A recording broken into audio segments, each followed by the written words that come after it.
Hello and welcome to Advance Wars, one of my all-time favorite fucking games. I got straight up addicted to this game when this was new. Hold up. When this is new on the Game Boy Advance. I got this right alongside Golden Sun: The Lost Age, and I played both of those games interchangeably over and over and over again. So much fun. Love this game. I would have put this on my channel much sooner, but not for the fact that I was having trouble syncing my controller with Visual Boy Advance, which I'm using to emulate the game. And there's a whole big fucking Linux hoopla about that makes it really fucking annoying. Basically, the most up-to-date version of Visual Boy Advance is 1.8 point blah blah blah. That's the newest version that is in the Ubuntu and Debian repositories, and that is the only version that is actually easy to install. Every other version of that since then, including 2.0 and on, you need to install via a make or build instructions. You gotta build the fucking program from source and install it.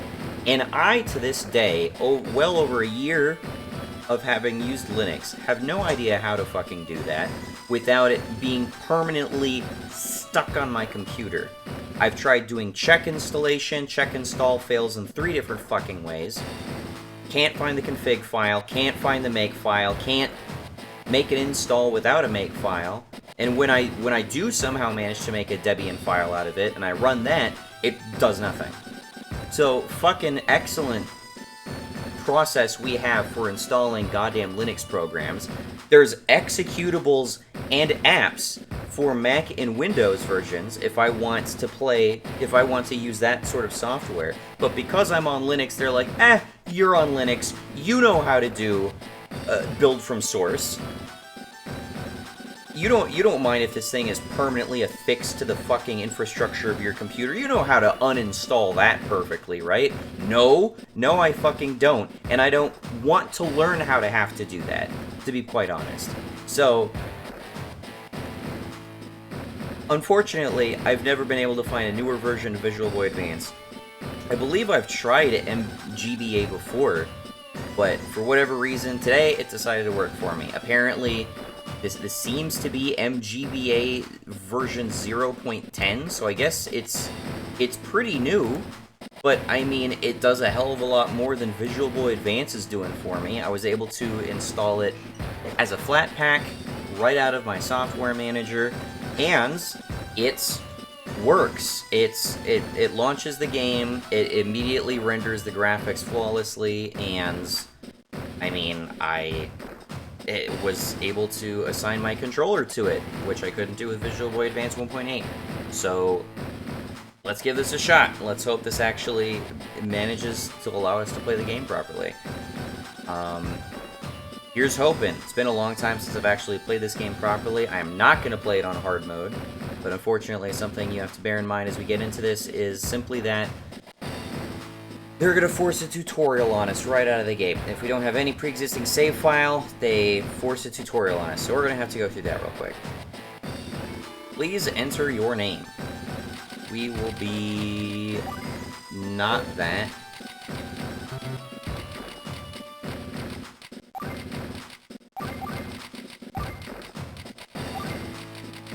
Omnizoa. Okay. Is this correct? It's nice to meet you, Amazoa. I'm Nell. I'm a CO in the Orange Star Army. Is this your first time playing? Yes. Very well. Let me explain a few things briefly. There are several different modes of gameplay. The Versus mode is for multiplayer battle on one Game Boy Advance. To play Advance Wars on multiple systems, link up with friends and try the Link mode. And then there's Field Training. If you're playing for the first time, you should start in Field Training, which is a euphemism for saying you will start in Field Training, otherwise you can't play the game. Would you choose Field Training on the Mode Select menu, please? In field training, I can instruct you on game controls and overall battle strategy. The way this is presented make it seems like this is like a multiplayer only game, but it's absolutely not. Once in field training, please complete the missions in order from top to bottom. They give you a whole bunch of tutorial missions you have to complete. The first lesson is on troop orders. Let's start there. Field training. Basic movement. Look at how many fucking options there are. Basic troop movement attack controls are explained here. First, let me brief you on the situation. We're in this large nation here, Orange Star. The country to the east is Blue Moon. The two countries have been bitter rivals for years. Border skirmishes have died down recently until that madman Olaf, the Blue Moon CO Olaf, suddenly ordered an invasion of Orange Star. So the Alara region is now held by Blue Moon forces. Candidate Omnizoa, you have been given a mission. You are to drive Olaf from Alara and secure it from Orange Star. I didn't even remember that Alara is like the name of the continent. That's kind of a weird, like, imaginary crossover with Magic the Gathering, because that's a plane of existence on Magic the Gathering. I will be your support. Let's move out. If you've never seen this game before, first thing you're going to notice right away is that the music is fucking amazing.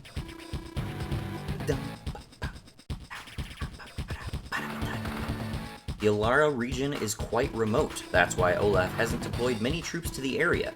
You yourself have 2 infantry units under your commands. These orange units are yours. Orange here meaning red. These blue units are the enemy. They belong to the Blue Moon Army. Defeat the enemy forces to complete this mission successfully. Well, let's issue some orders. The cursor is used to give commands. The D-pad controls the cursor. First, let's command this infantry unit. Would you place the cursor on the infantry unit, please? Okay, so it's not going to let me open up the menu right away. The action you just completed is called selecting. You'll see this term often, so do your best to remember it. When you select a unit, the area around it will become highlighted. This area represents the selected unit's range of movement. First, let's approach the enemy with this unit. Try moving the unit to this space. Move the cursor here and press the A button. After the unit moves, this menu will appear. Select Wait and press the A button to confirm the commands. Unit's color changed, right? This indicates the unit can't receive any more orders this turn. Don't worry, you'll be able to use it again on your next turn. Okay, now use the same controls to move this infantry unit. Both of your units have finished their movements for the turn. When you finish giving your orders to units, you must end your turn. Press the A button on an empty space. Alright, let's go to... Alright, only have that for options. Oh, okay, I gotta change my controls slightly here. 1 second. At least I feel like I have to change my controls. Hold up. Apply. Okay, options. There we go. Now I can circle out units. This will show us like everything we have available at the moment. We can save the game. Yeah.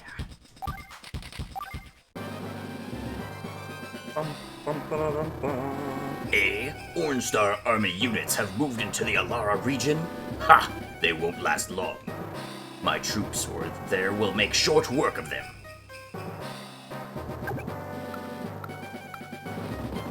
Of course, they make this agonizingly slow because it's a tutorial. It's a nice little communication that infantry units on mountains move slower. Looks like Olaf has noticed our arrival. His infantry units are headed this way. Stay calm. If we proceed with caution, we'll be fine. Now it's time to order this infantry unit to fire on the enemy. I'm just gonna skim some of this because some of this is just a little bit obvious. So 49% damage is pretty accurate. I don't think there's really any dice roll with this. You're guaranteed that amount of damage, pretty much. It won't tell you how much damage you'll take in return, though. Of course, 49%. Hold on. 49%? I'm not sure how the 49% is determined. Maybe it's just rolled up to 5.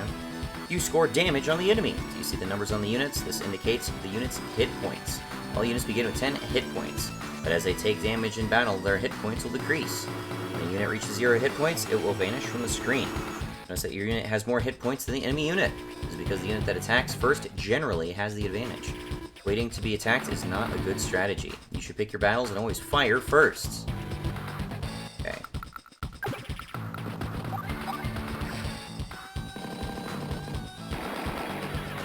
Yeah. Congratulations! There is only one enemy left to deal with. If you stick to your battle plan, you can finish it off too. What are those fools doing? If I were in the fields, they wouldn't be suffering such humiliation. Cursed Orange Star army, I will defeat it. I will!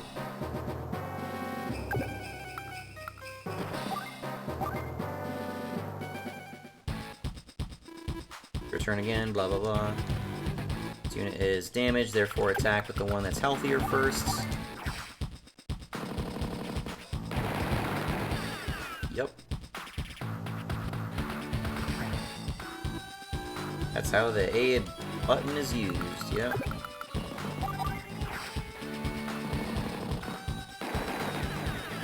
Isn't it cool how they desensitize us to warfare when we're very young?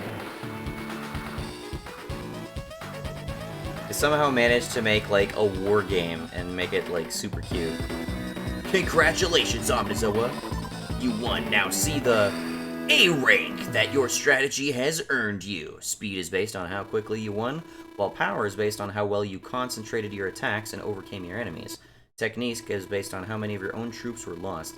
So basically, speed is turn amount, technique is how many troops you lost, and power is some vague shit the game never explains. So you can compare your scores to your friends. Good luck on your next campaign.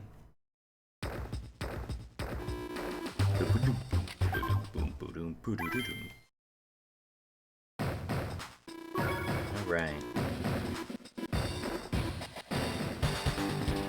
Mission 2, Terrain Intel. This will talk us about movement points and stuff like that. The enemy has deployed some mech units. Mechanized infantry. This could be trouble. Mech units have more firepower than your standard infantry do. Mech is just a fancy term for infantry with bazookas. You won't be able to defeat mech units in direct combat, so you'll have to use the terrain to give you some defensive cover. I'll explain about terrain features as we go. Select this infantry unit, please. Let's review what we've learned so far. Order this infantry to fire.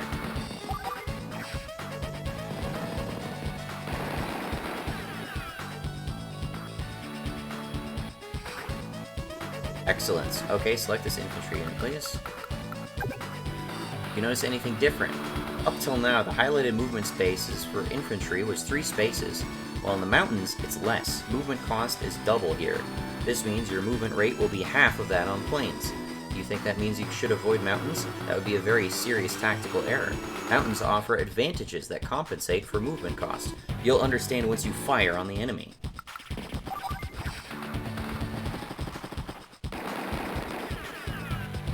It's more defensive. Now compare the HP of the 2 infantry units that you used to attack. The last unit took less damage than the first, didn't it? This is because of another terrain feature called defensive cover. You attacked the enemy from the mountains, right? Defensive cover in the mountains is this number here, a 4. The defensive cover on the plains is a 1. The higher the defensive cover rating is, the less damage you'll take. Is that clear? Good. I knew you were a quick study. The game never communicates to you how the defense rating of any particular terrain translates to damage you take. You just gotta kind of... You gotta kind of... What is the phrase for it?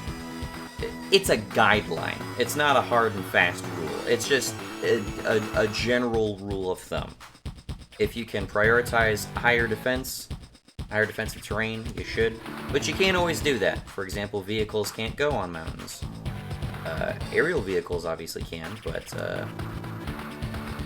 pretty much only infantry and mechs are able to cross onto mountains. Mechs have a unique bonus on mountains, I believe, and that they're able to move farther through mountains specifically. I don't know if they have a vision bonus. If you hold down your B button, you can see basically their threat radius. Alright, now the game's giving me a little bit more freedom of control.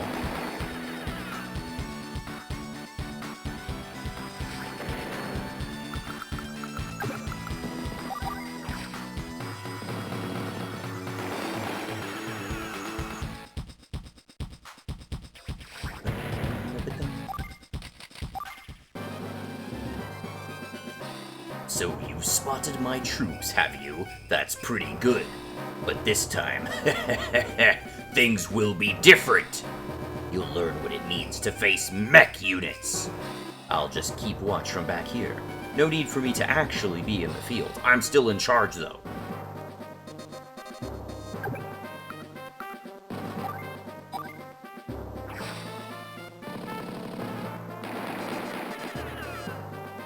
So this is a pretty miserable comparison, honestly, because the actual power of mech units is versus vehicles, specifically light vehicles, because they don't use their they don't use their bazookas on anything but light vehicles. It's your turn. Mech units really pack a punch, don't they? Well, my guys were already damaged, but if you'll notice, one infantry unit took less damage than the other. You know why? It's because of superior defensive cover. Remember, this is vital. You should also keep in mind that movement cost differs between units. For example, mech and infantry units have different movement types, so their respective movement costs in mountains are 2 and 1. When you need intel like this, place a cursor on a space and press the R button. This works for terrain features as well as all unit types. So for intel on unit movement types, cost, etc., press the R button. Leave the rest to you. Yep, there you go. So, another thing the game doesn't tell you is that when you're in Fog of War, putting an infantry unit on a mountain increases your vision range.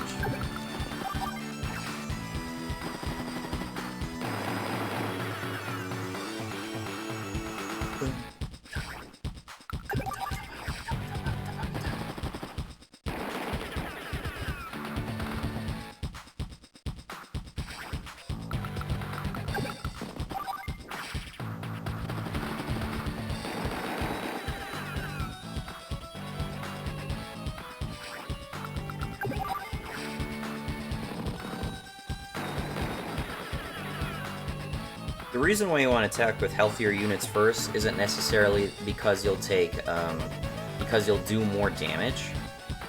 I mean, you will do more damage than your weaker units. Like this will do like 60% of the total power to your unit, whereas this will do 20% of the total power to your unit. But the difference is that if you kill less of the enemy unit by attacking with less power, then there will be more of the enemy unit remaining to do that much damage back to you.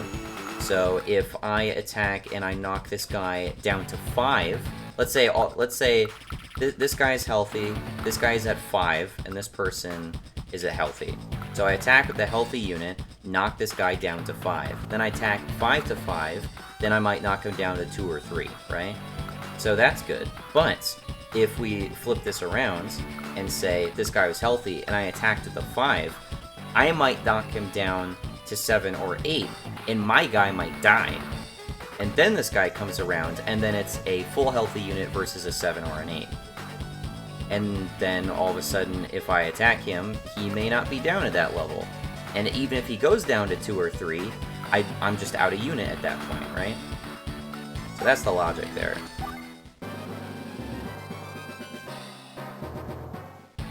They're not going to attack because that's smart, because they would suicide on me. If at any point during the battle you need to stop, there's a way to save. Saving, blah blah blah, yeah, okay. Oh, you're going to force me to save?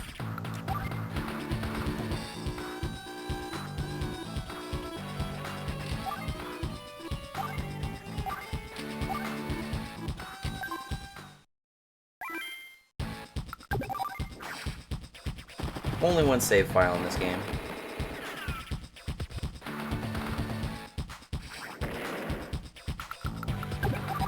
And for game.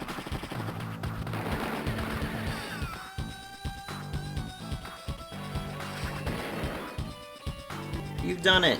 These units really are a covert operation. Thanks to your planning, our troops took minimal damage. Keep up the good work. Arg! Another failure! After all of my careful planning, another botched mission. Grr. Next time I will prevail. Victory is on as always.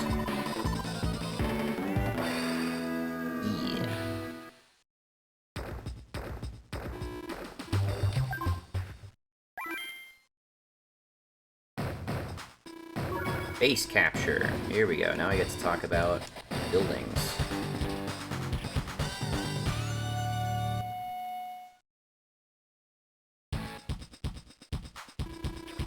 This area is crucial to the defense of the Alara region. I like how they approach these tutorials by presenting the enemy with like, oh, they have overwhelming forces, they have bigger units, but they put you in like the tactically advantageous situation so you can see how just because they have bigger, stronger units doesn't mean you lose.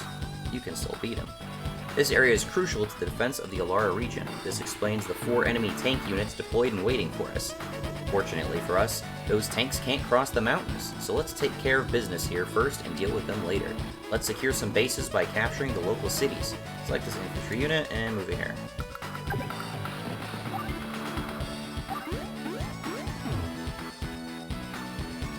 This city is now half captured. It takes at least 2 days to capture a city.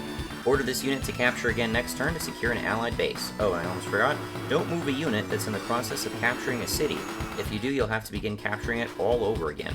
The same is true if the capturing unit loses all of its HP. Do your best to protect units trying to secure new bases. Alright, let's move this mech unit. Another thing the game is not telling you at this point is that the speed at which you capture a city is relative to how healthy your unit is. You can also only capture with infantry and mechs.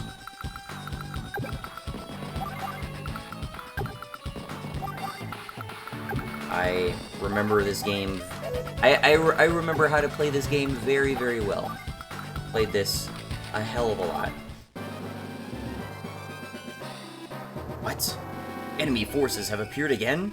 Those cowards attacking my most remote units. How typical. But wait, I have some tank units deployed here. Crushing those infantry and mech units will be a piece of cake.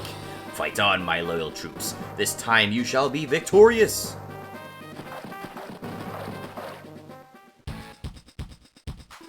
It's your turn. First, you should always start by completing the capture of cities. Alright, so the thing is with this, is very clear to everyone but Olaf, is that while tanks are very dangerous towards infantry and whatnot, these tanks actually can't reach my infantry until I specifically bring them there.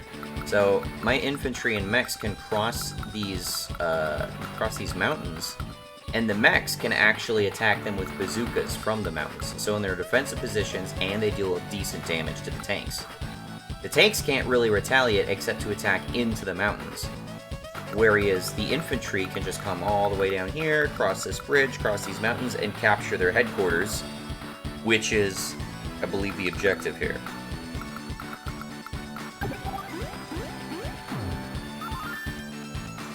Now the city is yours. It's the same color as your troops, right? You can now use it as a base. So now, that's kind of misleading because there are already buildings called bases, and those are not bases. See, now you can see that these cities are under enemy control. By the way, gray cities are neutral. Let's get back to discussing bases. If you put a damaged unit in a base, it will recover some HP each turn. You'll also receive 1,000 gold per day for each city you capture. These funds are crucial for restoring HP to your units. Funds are also used for other purposes, but I'll explain those later. Alright, you could always prioritize capturing an enemy city. One is neutral, one is hostile. Which should you capture first? Yes, that's the correct choice. Of course, capturing either one of these cities is a plus for you, but if you secure the enemy city, you also reduce your foe's funds. So yes, there's one more thing you need to know. Look here to see how long it will take to capture the city. The capture number is now 10. When this number is reduced to 0, the city is secure. An infantry has 10 HP, so it takes 2 days to capture a city, with a capture number of 20. At damaged unit has less HP, so it'll take longer for it to capture a city. Now you know how to capture cities, right? Gonna let you make all the command decisions from now on. Would you like some advice? How to proceed? No. Really? Okay, but just one. Don't let the enemy capture your headquarters. You will lose if this happens. That's all. Good luck. I can definitely do this. Alright.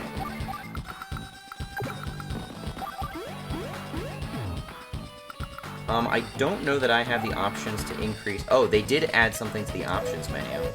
Alright, there should be an option to, like, change, like, unit speed eventually. I'll want to increase that.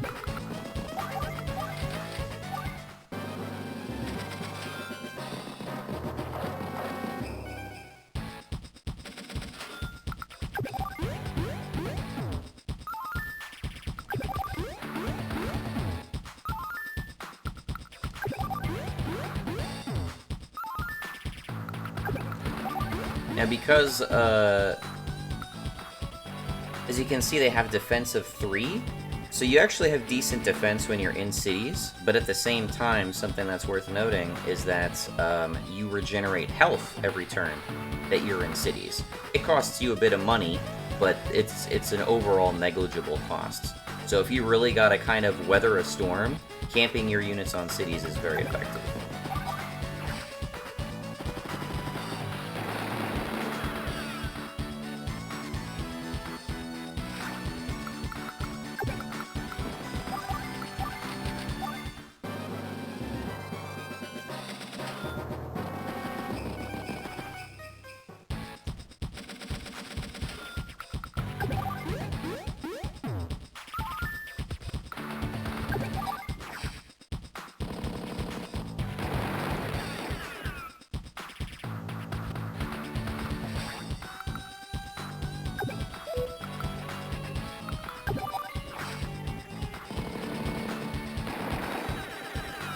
He had higher defense, but I was twice as strong as him.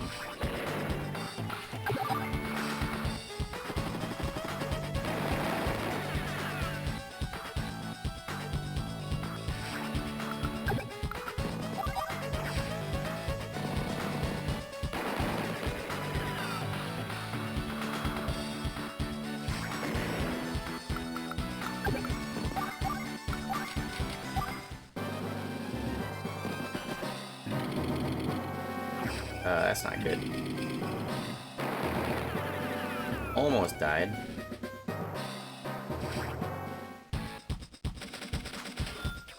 Alright, we're gonna move them back.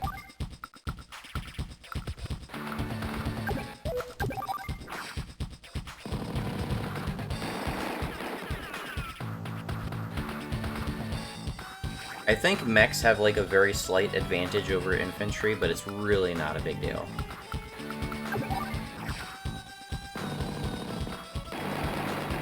It's oftentimes you really just think about it as infantry versus infantry.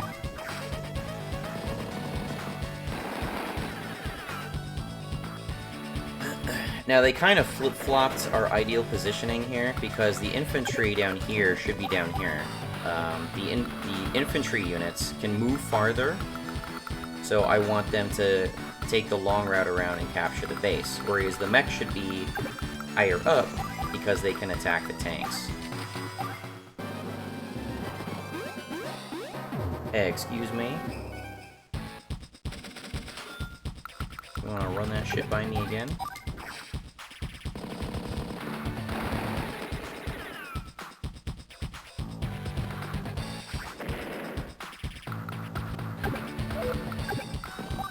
A big reason why I like this game is that it's very fast-paced. It could go much faster than this, even. But it's a tactics game that requires you to really think. It's very intellectually stimulating, but at the same time, like, it's not like so many other tactics games that are agonizingly slow. They just really, really drag their ass through every individual turn. This is very quick. Very quick, very punchy, very fun. I like it.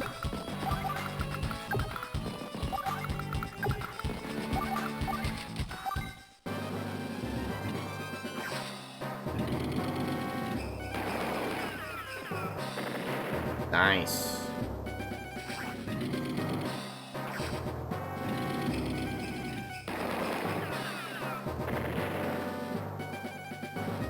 see the mech is running low on ammo. Means that if they go up against the tank without ammo, they're just going to use their machine guns, and the machine gun's going to do almost nothing in terms of damage. I think I should backtrack and recover a bit. This could be a bit dangerous because I could be wiped out by that healthy tank. But I also have a defensive bonus right here.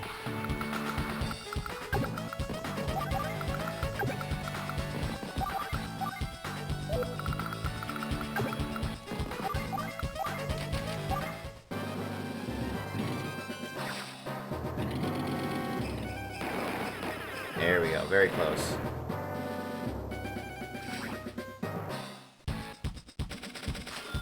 So, one of the big benefits of mechs is that they are virtually... They have a pretty interminable movement speed. Very little actually affects their movement. So walking through mountains is good practice. Good practice for them. I'm gonna leave them to heal. And then we might get a kill here in a bit.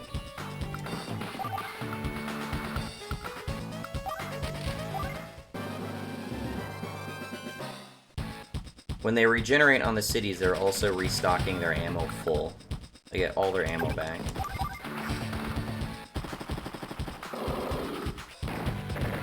Good shit. Doesn't matter if you move them, as long as they're on the cities, they get all the benefits of the city. The only thing you'd have to worry about is if you're in Fog of War, you can be jumped by enemies in the fog, and that will immediately end your turn.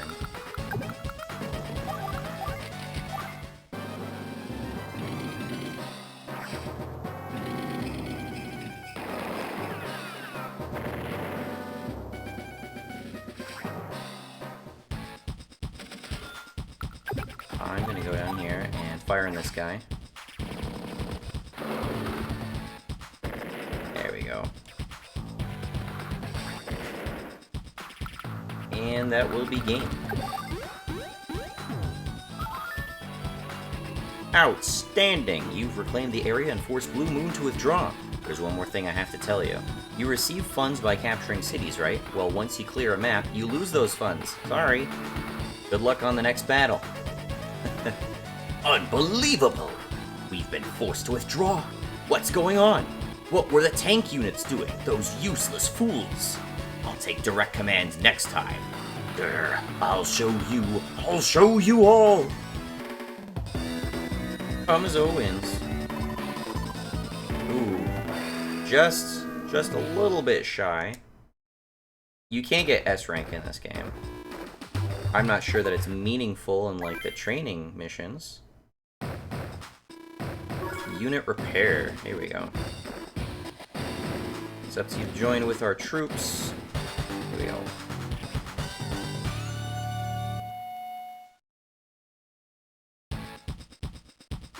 Olaf has his bases covered. Looks like he understands the importance of holding this area. Almost all of our units heading for Lost Fortress have been eliminated. There are only 2 tank units left of the original contingent. We must repair them in order to have any hopes of winning here. So first, let's pull those 2 units back here and patch them up. If you would select this tank unit, please. Move it to the base. Good, that's right. This tank unit will now recover 2 HP every turn it stays there. Now let's draw this tank unit. I'd like to repair this unit now, but there's no safe place within its movement range. There's nothing we can do about that. Let's get it as close to a city as possible and begin repairs next turn. It has to be a city we own. That's right, thank you. Can't stop there, can we? The unit's still vulnerable to attack from the enemy's tank unit. Place the cursor on the unit to press B to check its attack range. Well, what to do now? How about giving it a little assistance? Let's deploy other units around it to prevent it from being attacked. This tactic is called building a defensive wall. Our available units are this mech unit should do nicely. Move it here to create a defensive wall. There, now the unit is safe from enemy attack. Enemy units can't cross allied lines and vice versa. You can see why a defensive wall is such an effective strategic tool. This mech unit will come under fire, but should be able to hold a turn. Since we have 2 mech units, we should be okay for 2 days. So move the mech units up, and then deploy the infantry as you like. Press end when you're finished. So the reason why this is really useful is that obviously this bridge is a choke point. The tank can only move here, and tanks can only cross here. They can't cross rivers. Infantry can cross rivers, but they're going to take a little bit of time to do that. And plus, this wood space actually offers some more defense than just road, which offers 0, and plains, which offers 1. Meanwhile, we can move this one up to try and attack from the side. Move these infantry here. And we're going to want to move them down because they're going to try to come and take this city from us. Aha! The Orange Star forces have arrived. Looks like that group's been giving me much trouble too, but they don't even have one decent tank unit with them. I've nothing to fear from these ragged fools. Prepare to be routed.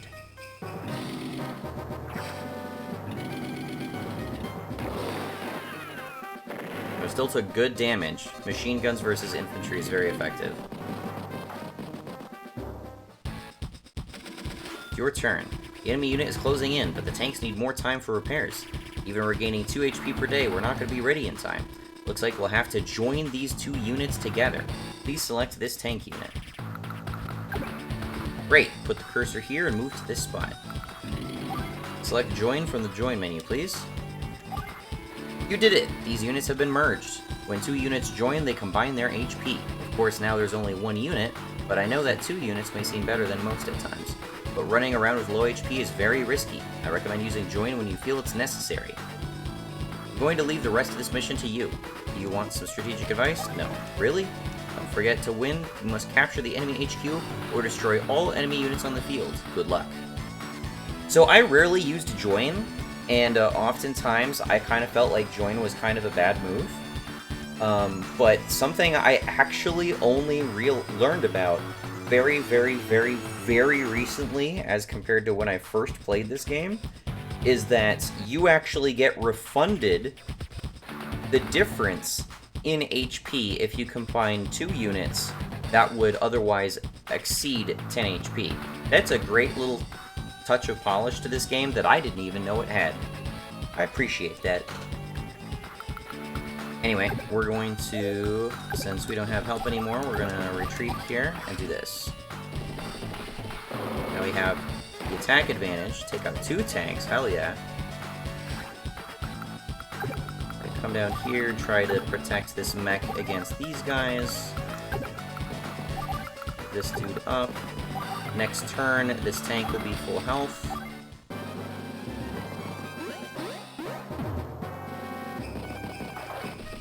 So on maps like this without proper bases where you can actually build units, the cities only serve to replenish ammo and restore health. That's pretty much all they're there for. Also, they offer a little bit of defense. But that's pretty much it. Here we go. Now they do have mechs behind here, so it would actually be really risky to run this tank over. I'm gonna have the tank come down here. Wreck this guy. And then this guy can take him out.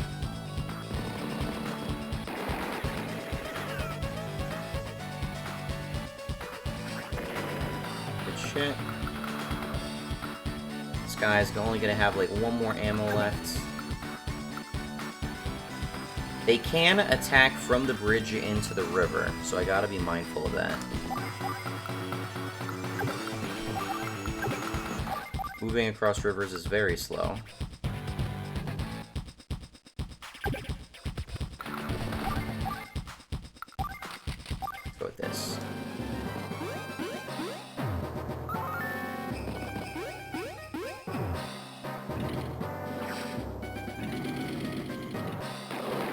Okay, they're gonna take some missile fire. Not a lot. Not a lot of damage. I will merge these units, and then I will move this guy up. Benefit of woods. Let's go. Nice.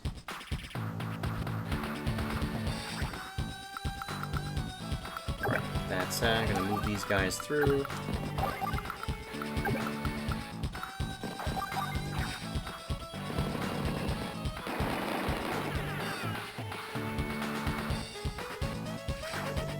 And now at 3, a 3 HP tank is much less concern. Actually, I'm gonna go here. I don't want to be attacked by this guy and the tank.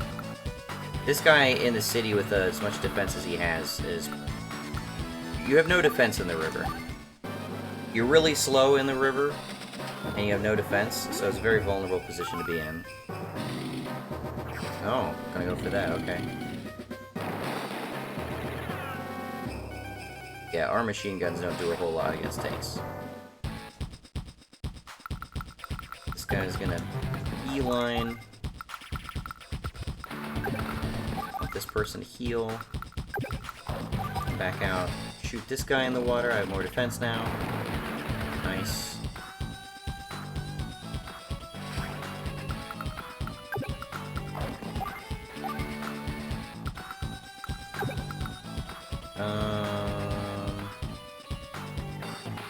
I gotta be careful about this mech. This mech right here is an issue. I'm just gonna do this for now.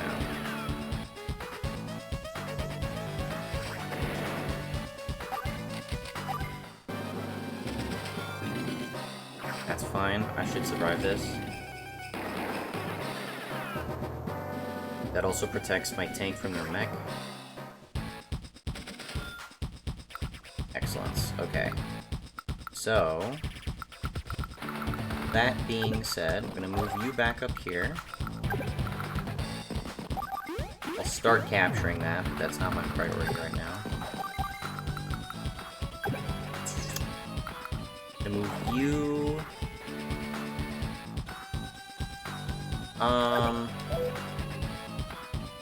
This healthy mech is my biggest concern right now. Just because he can do a decent amount of damage to me. That guy down. I should be able to kill this guy without any retaliation. Yep. Alright, now if the mech attacks me, it will do good damage to me, but it has to move into a defensiveless position. Mechs really need to capitalize on their positioning. Okay. So now I can attack from a defensive position.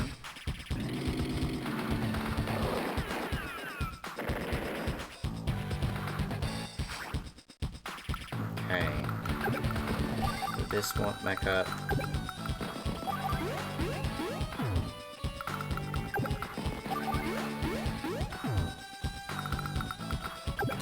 This, it's a little fuzzy there.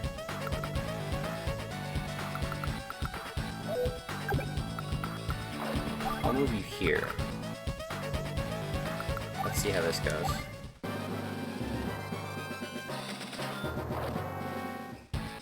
Oh, not attacking. Okay. That's kind of inconvenient.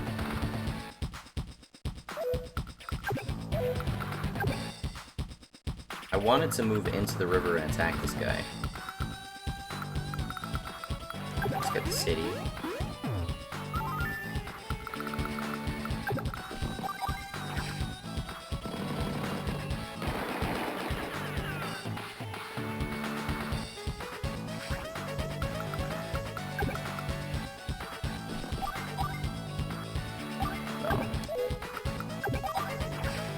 I don't think I'm going to be able to kill this mech. I might be able to kill this guy.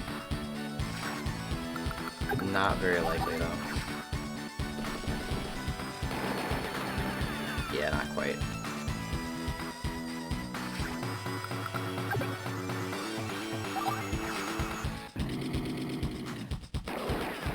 Almost.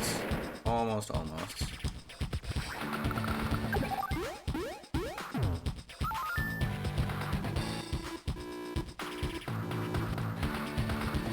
Nell? So she does have her hand in this. That explains why this little group has been such unexpected. Okay. That explains why this little group has been such unexpected trouble. This is unforgivable. Next time I will give them a display of true might. Mark my words. Outstanding, Amizoa, you won! Speed was noticeably lower that time.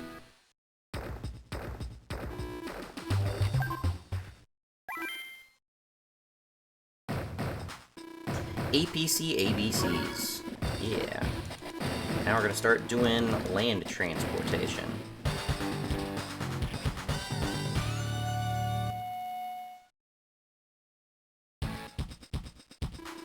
Well, it's good to see that we have an artillery unit, but it's out of ammo. And it's almost out of fuel, too. It can't fire without ammo, and it can't move without fuel. In this condition, it's useless. But don't worry, I think we'll manage just fine. We just need to supply the unit using a transport unit. When you supply a unit, you fill its ammo and fuel to the maximum level. For intel on a specific unit, use the R button. Okay, will you select this unit and move it here, please? Supply command appears in the menu. That'll supply everyone adjacent to it. We'll give the unit both ammo and fuel. This is how a transport unit supplies allied units in adjacent spaces. This time we gave supplies to only one unit, but transport units can also provide supplies simultaneously to any unit adjacent to it. Oh yes, you can also supply units by placing them in allied bases. And as I explained before, in addition to supplies, bases also provide HP. So use bases when you can, but when you can't, use transport units. Now that the artillery unit is ready to go, let's use it and fire. Would you select it, please? Thank you. Now press the A button again to display the command menu. Select fire, please. So the artillery is one of two ground units next to rockets, which can't attack after they move, but they can attack from a distance.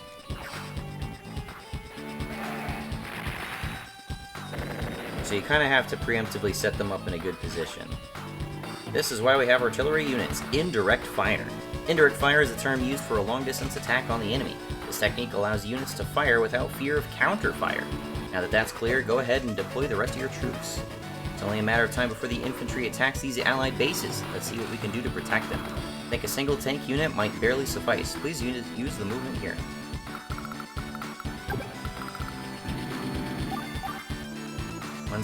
On second thought, protecting these bases with a single tank unit may be a little tough.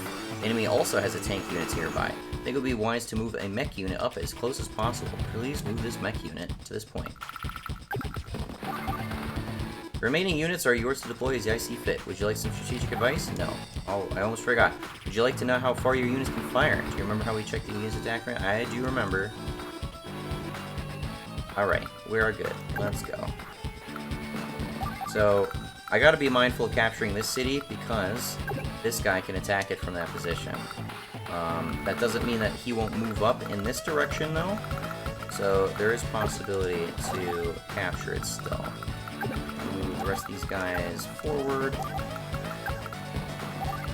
And let's go. Grr, curse you, Nell. Looks like you're bound and determined to get in my way. I'll have my troops swat you like a fly.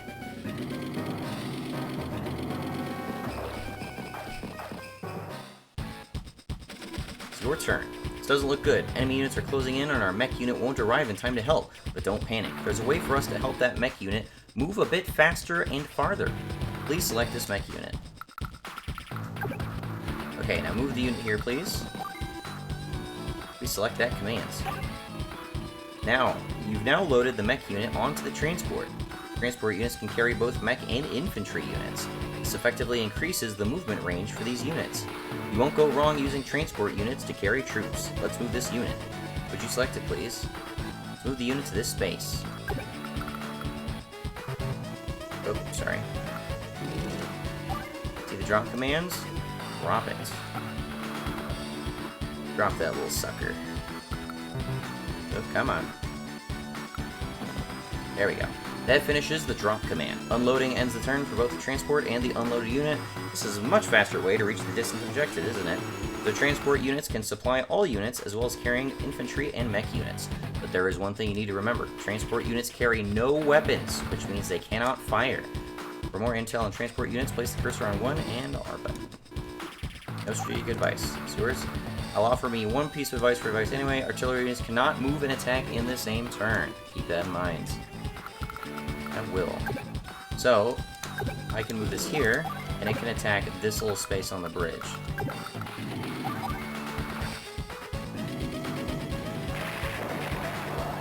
Alright, good stuff. Now, this is actually a very dangerous position to be in, no matter what unit they put here. It's going to be hit by a tank, that is constantly healing and recovering its ammo, an artillery unit that can pop it safely from a distance. Now, this mech can get onto the city right away, which is going to be a little annoying. But I'm going to dedicate 3 infantry down here dealing with that.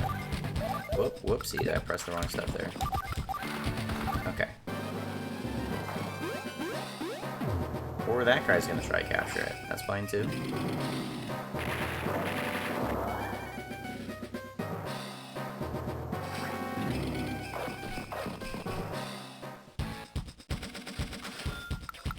Okay. I'm actually gonna move this guy. Yeah, I'm gonna move this guy here. He can kind of like attack in it like a knight in chess, if you think about it that way. If you want to hit something like down here, you gotta think of it in the possession of like a knight in chess. I can safely hit this.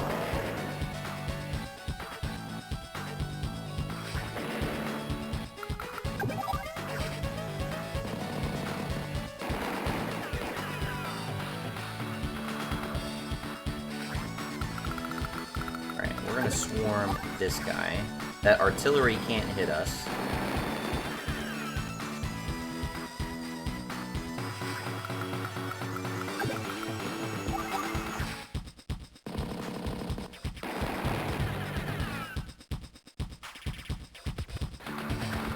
Start capturing this.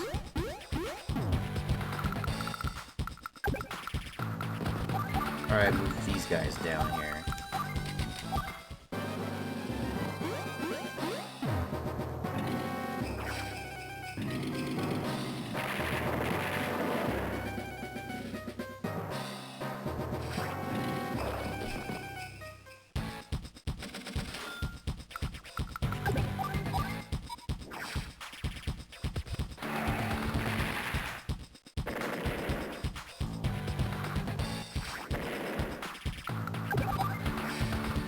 Aren't the cute little chibis cool? Little chibis just exploding off the screen.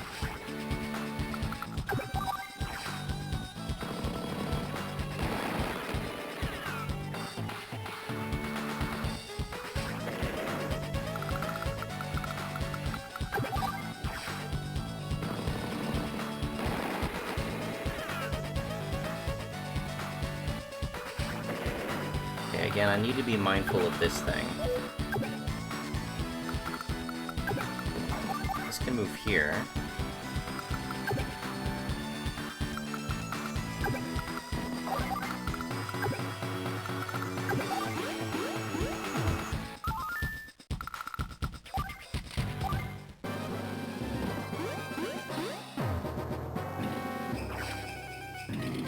Getting an indirect unit in like a really, really strong position can easily win you games.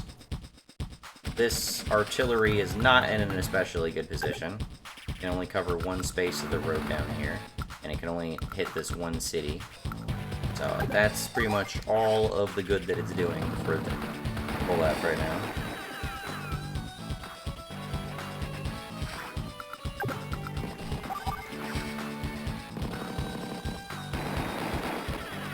Again, attacking with the healthier units first.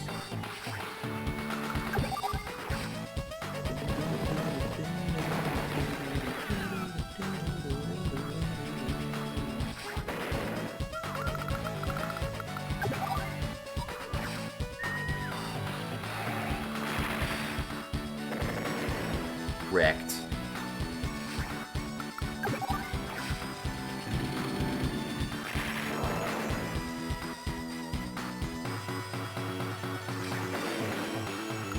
At least they get rid of some of the hand-holding after a while. Oh, is that game? I think that might be game. Oh no, it's just the artillery left then. I just gotta deal with the artillery here. Problem is I can't move this mech without him getting shot at. But that's okay, because he'll survive.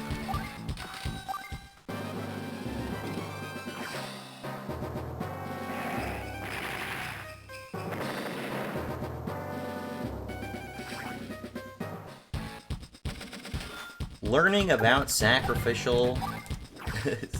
sacrificing people in war. Hell yeah.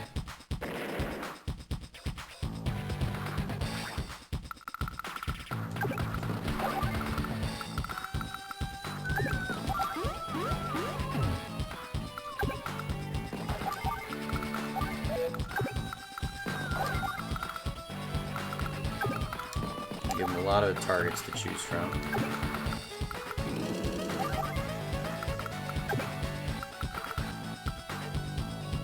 This tank can't get to him super easily because those woods are in the way. I'm gonna move him down anyway. The APC didn't have much value after they explained how to use it.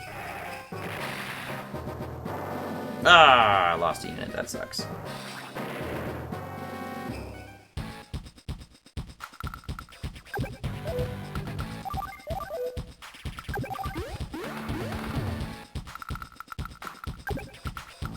Okay, I can hit you.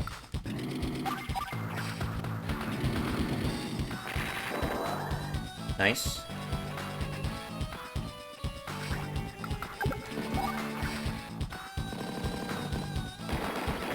Nice.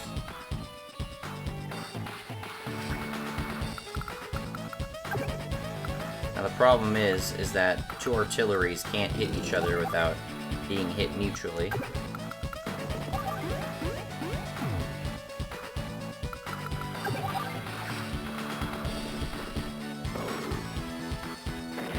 Hey! Okay. That works. Grr. Next time, blast it! Next time! I knew you'd win on Mizoa. We got it.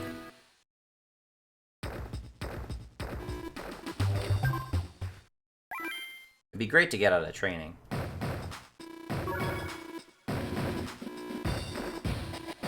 I think I'm just gonna do one video that's just field training, and then after that I might do like individual videos for the different campaign missions or war room maps.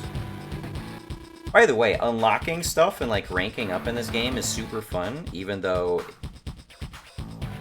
like there's not like a huge progressive drive in this game. It's just I like the sounds, I like the visuals, and it makes me feel good to be doing stuff well. Medium tanks. Olaf got his hands on some of those too. It's a very bad description for those tanks because medium tanks are the largest tanks in the game. There are no large tanks. That explains what happened to the recon units that vanished. Even with your units, I don't know if we can win. You don't win battles with just a show of force, though. You know that by now, right? I'm gonna leave this one up to you. Do you want any strategic hints? No. Capture the capital, defeat all the enemy troops to win. Good luck, I'm counting on you. Hell yeah. Okay. So this entire one is just, watch out, they got a bigger tank. Okay. Easily do that. I'm just gonna send one person down here to work on these. Actually, I'm gonna send two people down there.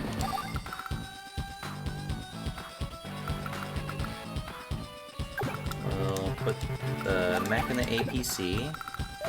Where can this move? No! I did not mean to do that. That's annoying. I'm gonna yield this.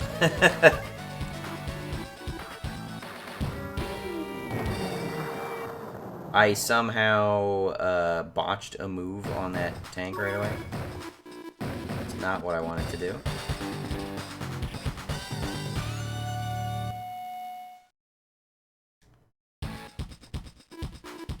Just skip it, come on.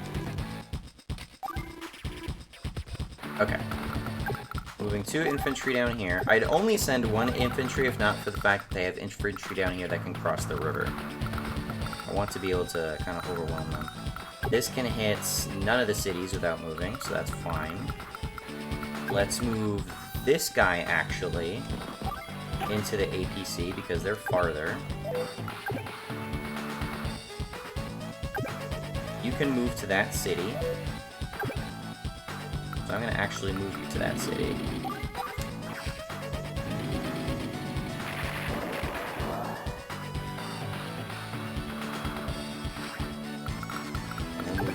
APC to quick drop on that city. These guys, this mech is just gonna make slow progress across the map straight to HQ. Now, where should you go?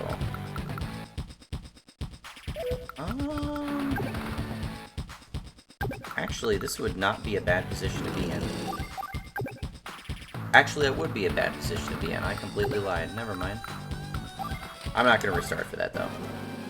Ha ha ha ha! I see you failed to notice my You failed to notice my new weapons, Nell.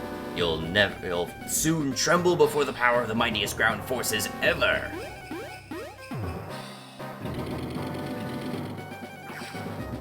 Back in the APC.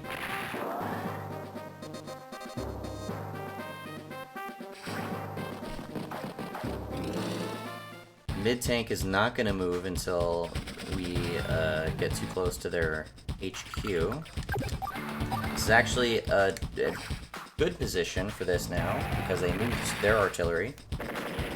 So I'll attack their artillery. And I'll kill their artillery. Nice. Move you up. That's dead. And now, while I can't capture with the APC, I can move the APC here to deny a capture.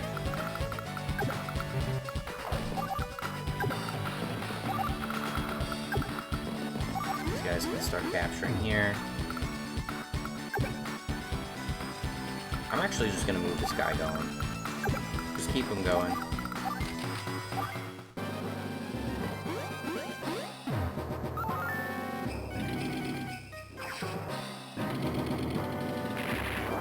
That's dangerous. I didn't really consider that. But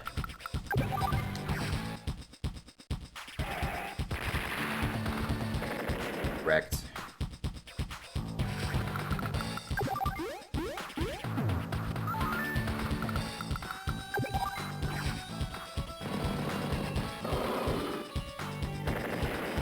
Good stuff. I'm gonna move this APC back here to heal.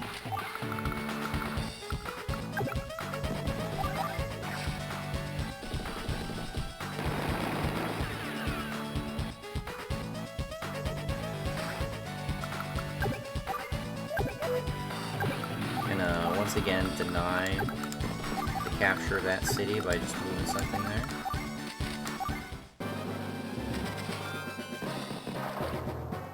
Now, all they have are those 4 units and a medium tank.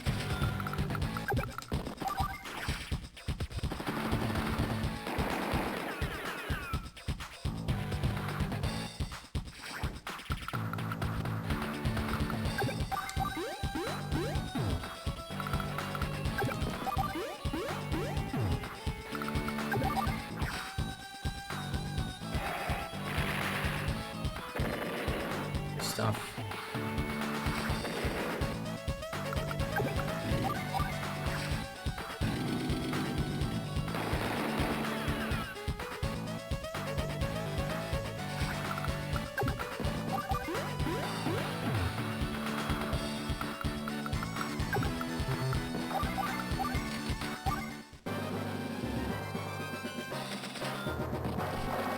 Still not moving their medium tank.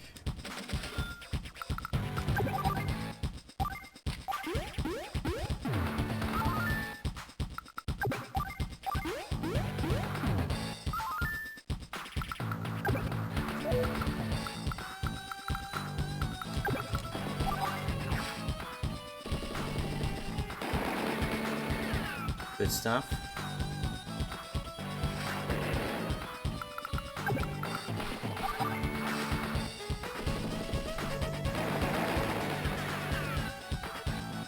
Was a little bit of a risky play there.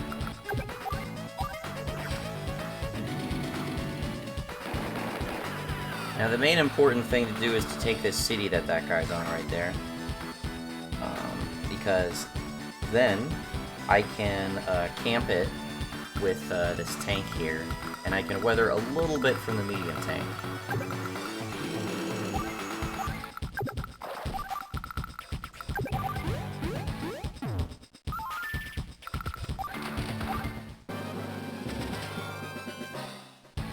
Not doing anything, that's fine.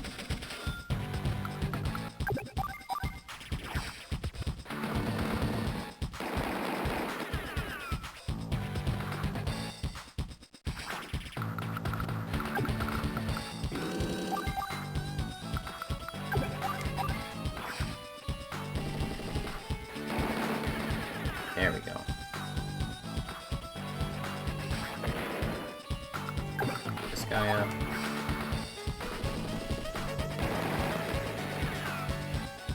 Alright.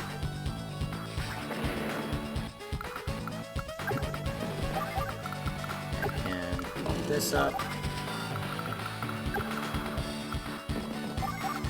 This. I'm not going to cross the bridge yet.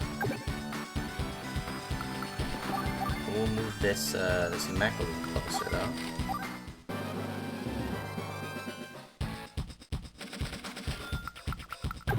Okay, I'm gonna just go straight for the capture. This tank is gonna get right behind him. And that's gonna be right there. So even if he does come, I'll be able to hit him with the artillery. Let's not do that. Let's heal up a little bit.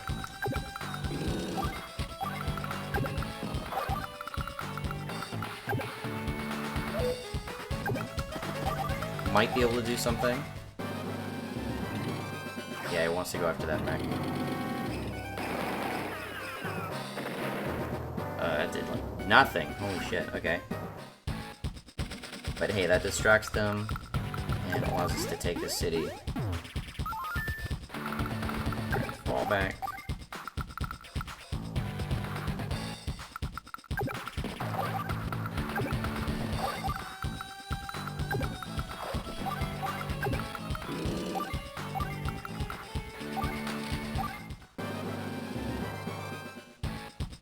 Medium tank still doesn't want to do anything. Okay. Fine with me. Tank can wait right there. We're just gonna walk right in and take your shit.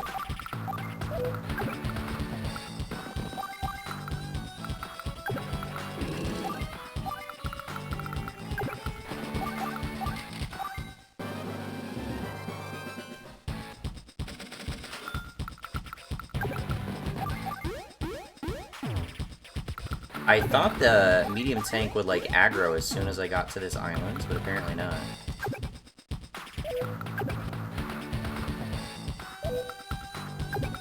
I'm gonna move that there. Move that there. The infantry here. I'm gonna try to bait the MD tank to come this way towards me.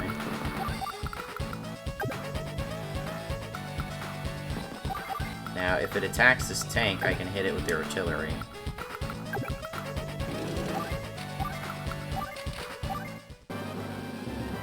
There we go. That is big damage.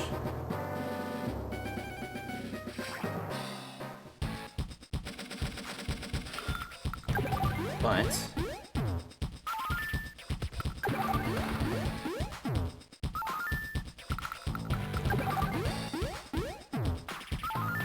captured all of your cities. Can hit you with artillery for 40% of your health. That's big. We will move the APC off of this. Retreat the tank to heal. And I'm going to keep these infantry here to protect my units. I'm going for the APC. It might not survive.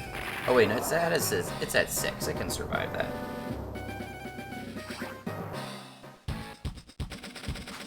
The computer opponent definitely does not like APCs in my experience. Hit it again. Brilliant. And coup de grace. Good shit. Honestly, I thought you were done for this time, but you did it. But now that Olaf has MD tanks, our current tactics won't suffice. I'll have to ask Central Command to send us some too. Keep up the good work. What? Even my medium tanks were defeated? That Nell? But it doesn't look like she has any medium tanks ready to use. I'm sure I'll enjoy our next encounter.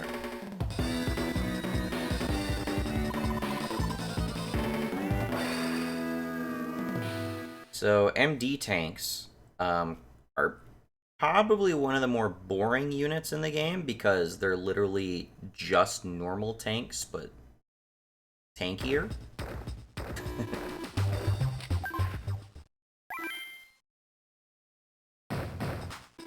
Alright, we are what looks to be halfway through these. Now we're getting to some aerial combat. It appears we have a problem. Orange Star has hit a snag in its MD tank development program. On the other hand, Blue Moon seems to have more than enough tanks. I think it's safe to assume that they have mass production capabilities. I've pulled some strings and had some B-copters and T-copters sent down from front lines, but that doesn't give you all that much more firepower. Nevertheless, let's make good use of them. I'll give you more details once we reach this staging area. Let's move out. Copter tactics. Olaf is one shrewd guy. Looks at the units he's deployed, so he's one step ahead of us. Didn't think he'd have any air units. I guess I underestimated him again. But as I suspected, he had deployed a number of medium tanks. A frontal attack would be reckless. As always, we need to defeat all enemy units or capture their HQ. But look at all of Olaf's units. I think we only have one true option. We must capture the enemy HQ. First, can you select this infantry unit? HQ is right below you, but the infantry unit cannot cross seas. It might be possible to march there, but with all those enemies... This is where transport copters come in handy. Do you remember APCs? It's like APCs. Transport copters can carry infantry and mech units. But also like APCs, they don't have weapons and can't fire. But their benefit is they can fly. Good, you loaded your troops. Now select the transport copter. Look where we can move, that's right. We can basically one move, like, we can 3-turn this motherfucker. And that's it. We're already on their HQ. Turn 1. Infantry can't move on the ocean. You can only drop infantry on terrain they can move across. Don't forget that. You should check to see which terrain you can drop infantry. You remember how to check infantry, right?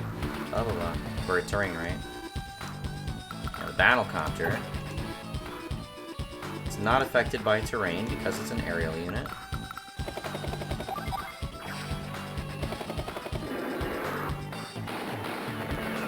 So battlecopters have missiles, but they also have machine guns if they run out of missiles.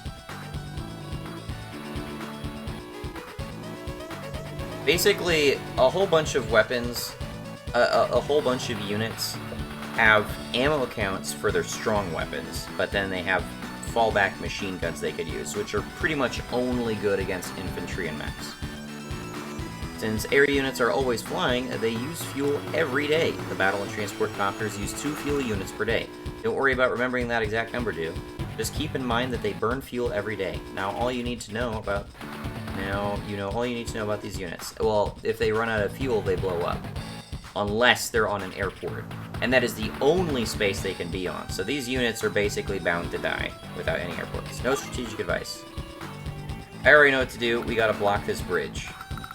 If these guys plan on coming to kill us in 2 turns, we just gotta block the bridge. Beyond that, we just want to turtle up. So, let's place this APC here. The mech here. That there. Let's back up. I should probably put the mech right there. Kind of deceiving to have all these units because you're not going to use all of them. Ha ha ha ha! I see Nell hasn't deployed any medium tanks. Go, my troops. This time, nothing can stand in the way of our victory.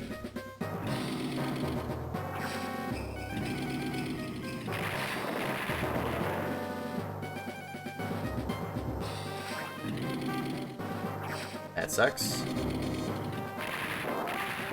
But it was wise that we put ourselves on a city, otherwise we'd probably have died from that.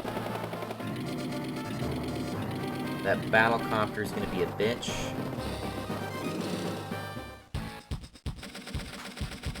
But we can actually block the bridge with this. We're gonna camp that right there. And it just needs to survive a turn. Which it can. So we'll fire... That's not what I wanted to fire on. I wanted to attack the battlecopter. Because the battlecopter can kind of interrupt what I'm trying to do here.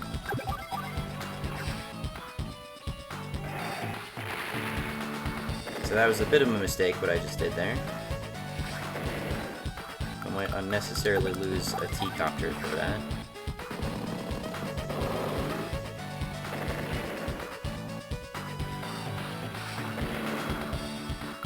Good stuff.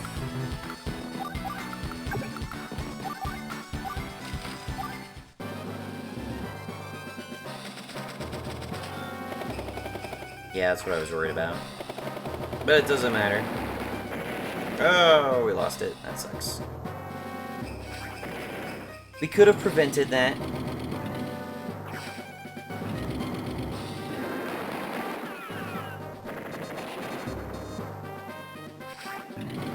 And that guy might die. Yeah, it's unfortunate. We could have prevented both of those, I think.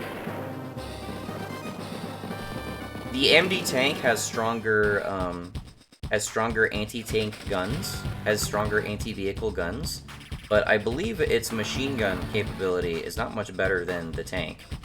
So, that's game.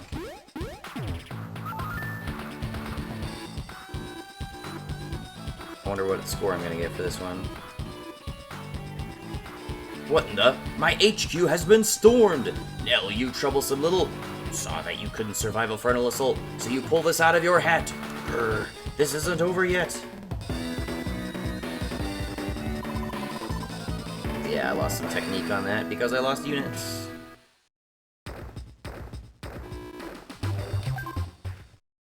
Yeah. Air Assault. Good news, Orange Star's MD Tank development team has succeeded. Plus, you've also been given some new and improved anti-airs.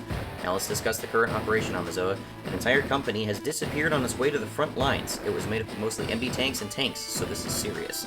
It may mean that they ran into an air squadron complete with No, that's not possible. Forget it, it's nothing. I'm sure I'm just reading too much into the situation. Let's get moving.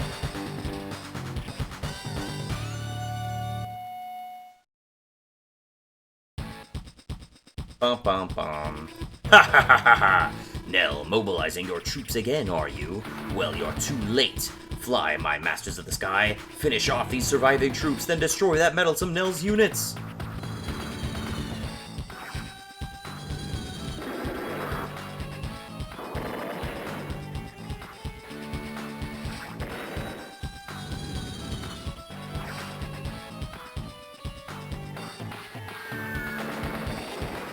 Wrecked.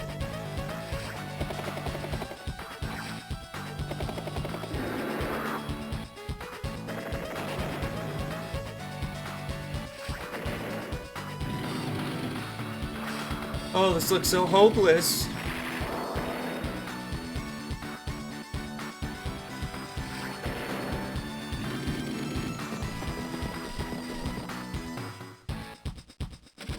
I see my fears were well-founded.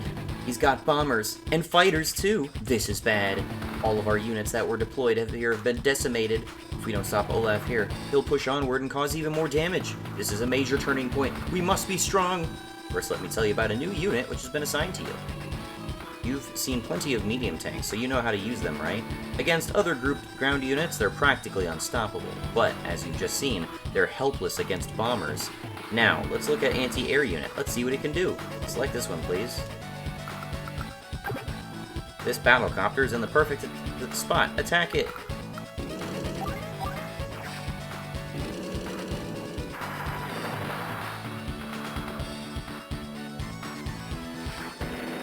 That's exactly what anti-air units can do.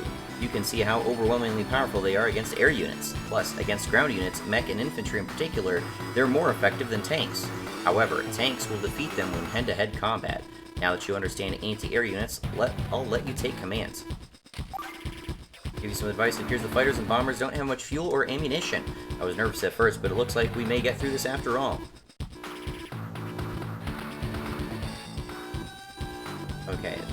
I believe they said something to how long they'll last.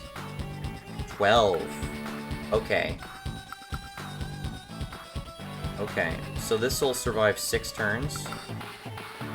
This will survive 7 turns. It's not great. But we can work with that.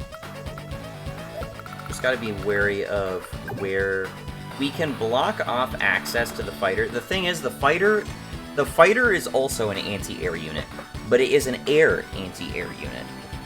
So we gotta think about it that way. This unit is only good. It can't hit anything else but our battlecopter and our T-copter. So this is a mostly useless unit. But for the fact that they also have a battlecopter themselves back here. The bomber is a much bigger threat, especially against our MD tanks and our artillery. So we want to make sure we know where this is going. To that end, let's move this artillery up, this tank up, this tank up, and we're going to kind of protect our copters up here for a bit.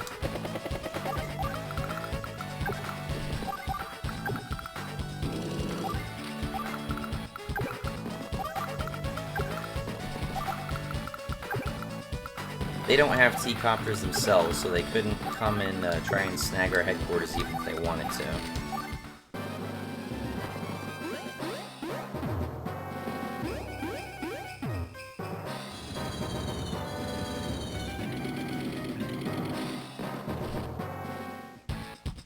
Okay.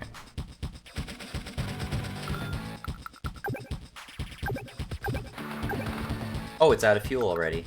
They're both out of fuel. They're both gonna die right here. Never mind. I thought I read they consume 2 fuel per turn.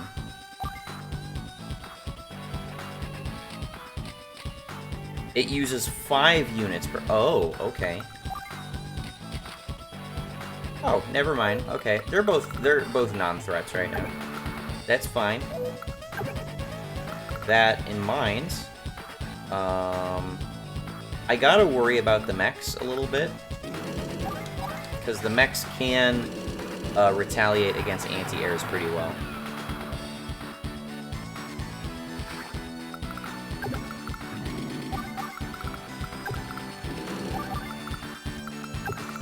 Alright, where can this battlecopter go? Okay. Let's move right outside the battlecopter range.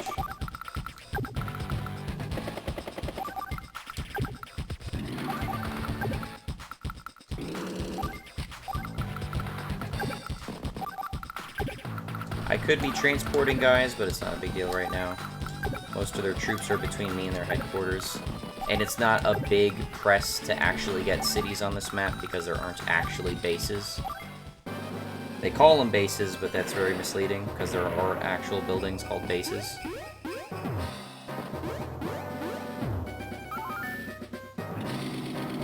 You're also not scored for captures, I don't think. Okay.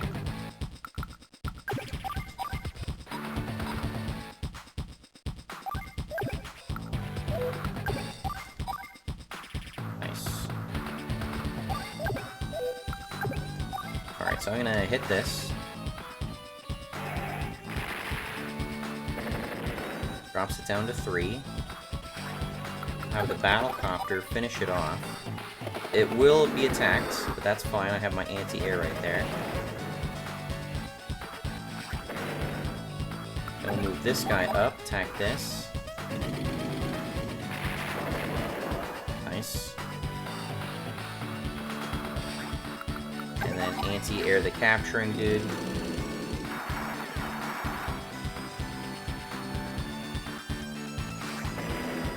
I'm not worried about the infantry attacking the T-copter because the T-copter can only be shot at with machine guns, which is not going to do much damage. So that's fine.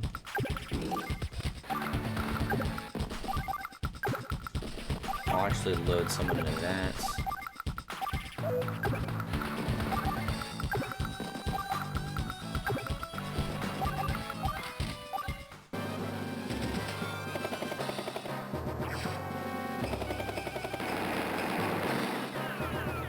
Good damage.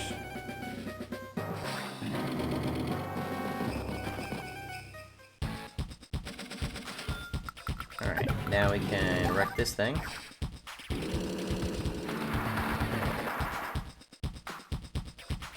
Battlecopters are particularly susceptible to anti-air. Bombers can tank a little bit more. So this battlecopter cannot be healed by any means. That's important to know.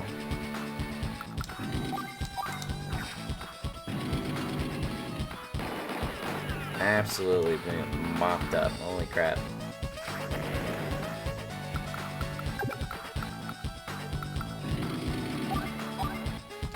$70. Nice. Thought I'd take more damage from that.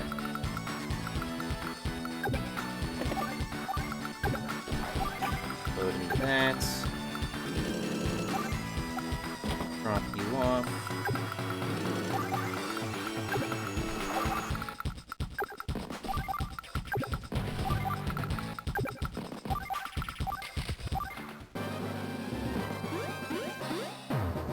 Am I gonna attack the APC? Nope, not gonna attack at all. That's fine.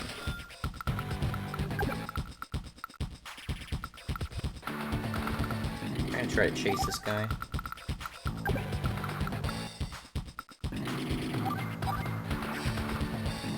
Machine gun.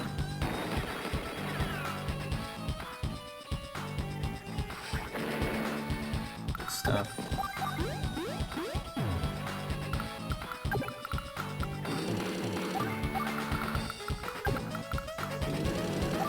There are some kind of big threats back here, but they're back there. Change things just a little bit.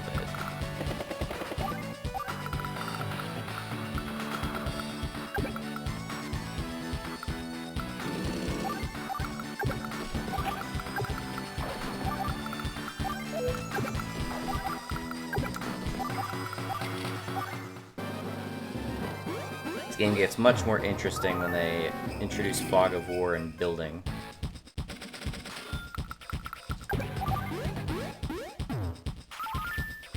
Okay, so I don't want to move into attack range, so we'll shoot this. Nice. MD tank. Actually, anti-air, yes.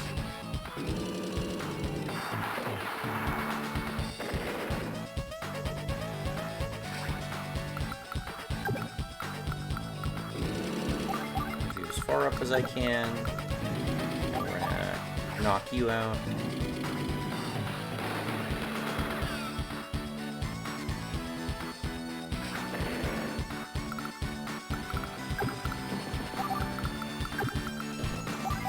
Are they giving me more options yet? No.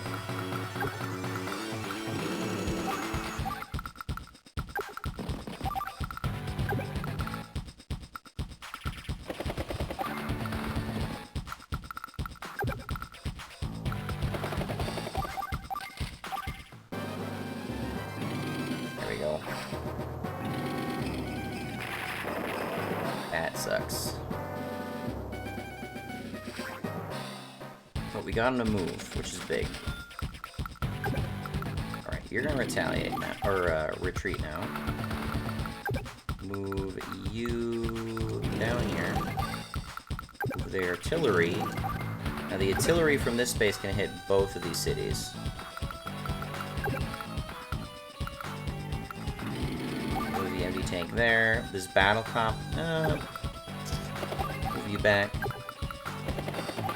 Helicopter up. Start capture.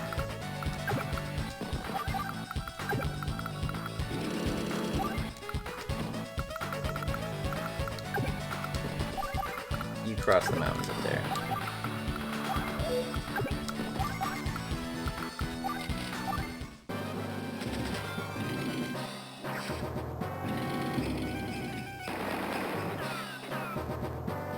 Did good damage. But now you're fucked.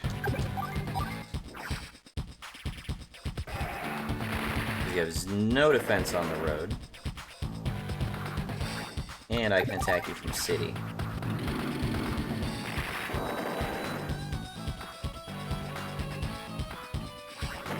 Good shit.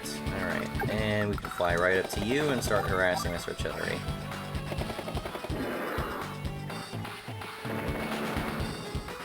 It's on the headquarters, though, so it's gonna heal a bit.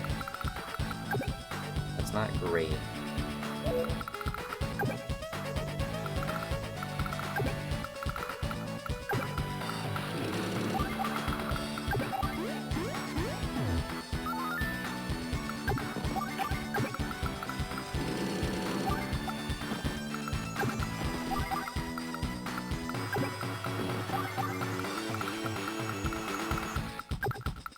Start healing back here.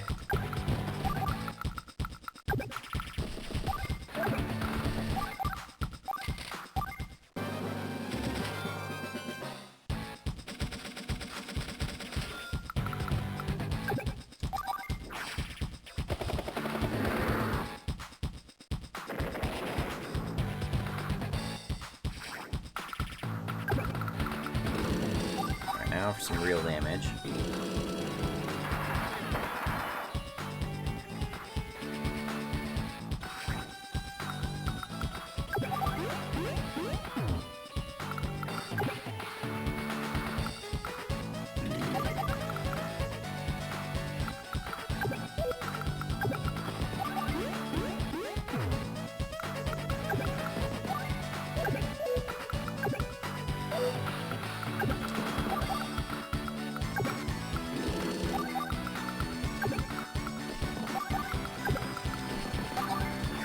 Attack!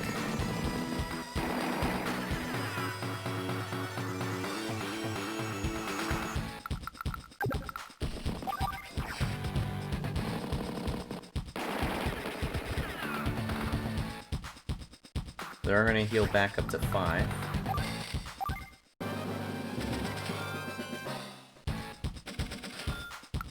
And step aside.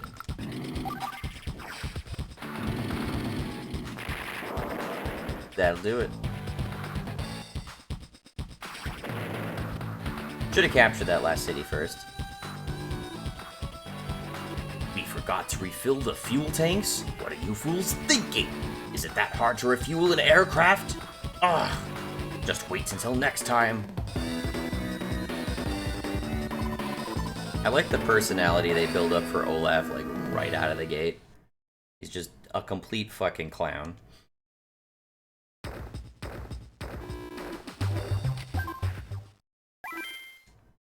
We're most of the way through the units in the game. Oh, jeez, how many more? Okay. What, 5 more? 5 more, and the last one's Fog of War. Alright, here we go. This time we get rockets. Air defense. Wait, there's rockets and then there's missiles. Missiles are basically just like rockets, but they hit air units. Looks like the enemy bombers have plenty of fuel and ammunition this time. If you don't take them out, they'll do lots of damage to your units. But since they're across the sea, you can't easily attack them. This is where missiles come in handy. Let's see what you can do. Select this unit. Missiles can fire on air units from a distance. Units that are 3 to 5 spaces away fall within their range.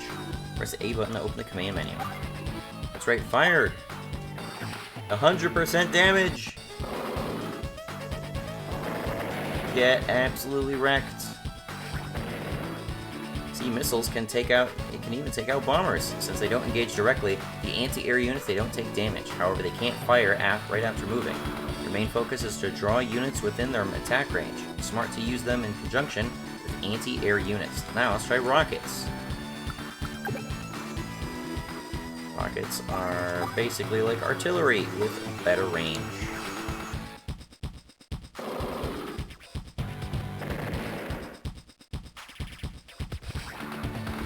That's good. They don't do as much damage as missiles, but that's not too shabby.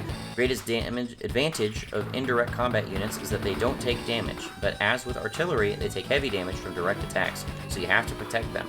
One more thing about missiles and rockets. Their movement is classified as tire movements. This is similar to tread movement, but the difference is clear on flat terrain. Select terrain or unit and press the R button for more details. So treads can move through forests more easily, versus tires that can't move through forests as easily. That's kind of the main difference in my head. Do you want any strategic advice? No. Well done, I knew you'd do it. I don't need to tell you anything more. See how quickly you can clear this map? 10 days is a good benchmark, but if you're really good, you can do it in 5. Good luck. How can I do this in 5? There's a T-copter. I can do a T-copter in 5.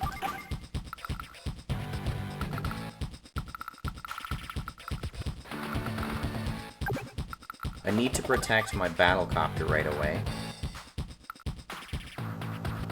I could get bombed, though.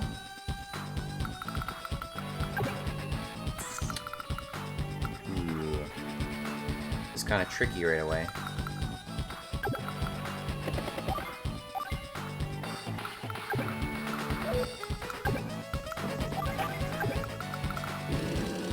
Move you up. Move you down. Anti-air right here. The problem is that, the bomber can take out this rockets very easily. I want to see if I can do this in 5. I don't think I can do it in 5 if I just fuck about though. Yeah, it's telling me to surround the units, I know that.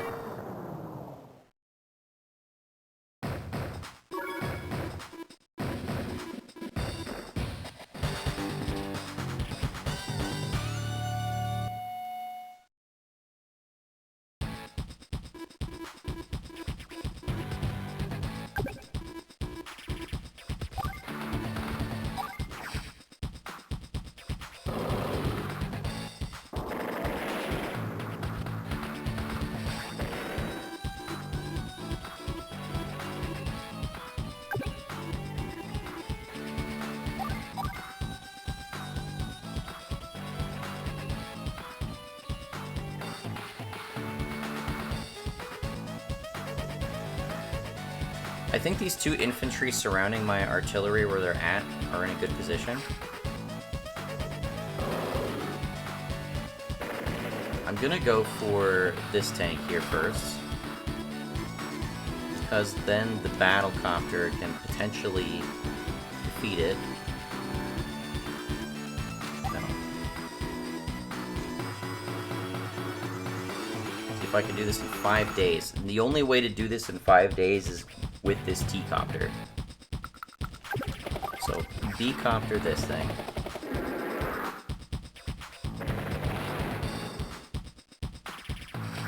Okay, one of the units on the landmass is gone. I need to protect this rockets. The only way I think I can do that is with that. That can only be attacked from one direction. So, load this APC here, move it up, this guy can move out, and the anti-air moves up. So now if anyone tries to attack this T-copter, they'll get hit by this. If the B-copter goes down, that's fine.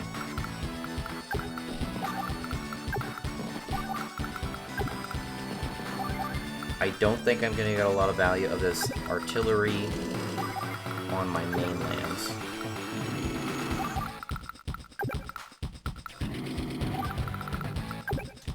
And attack by yet. Okay, and I'm gonna leave this infantry right there. Go. That's fine.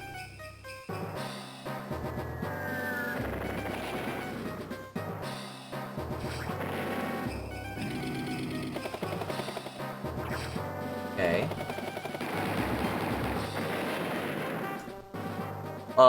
That sucks. Now I can't beat it in 5 days. Yeah, that's literally impossible now.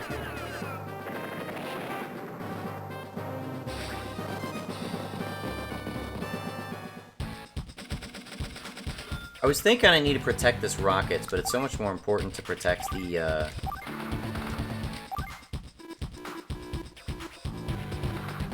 It's so much more important to protect... What do I do? I think the bomber will go for my rockets. It's a higher value target, and I think they can one-shot it.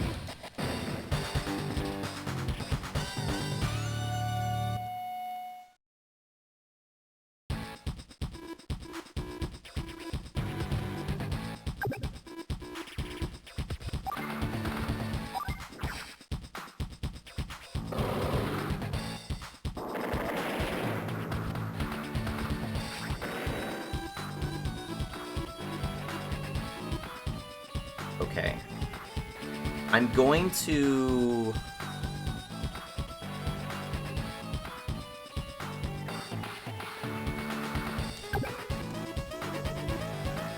We can at least get rid of one of these tanks if I attack with the B-copter. That's what I'm gonna do.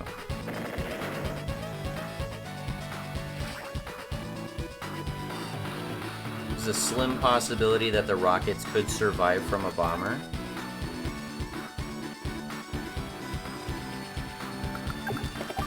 And I'm going to try and bank on that. The only thing that can attack my T-copter is the B-copters. And I can deal with that.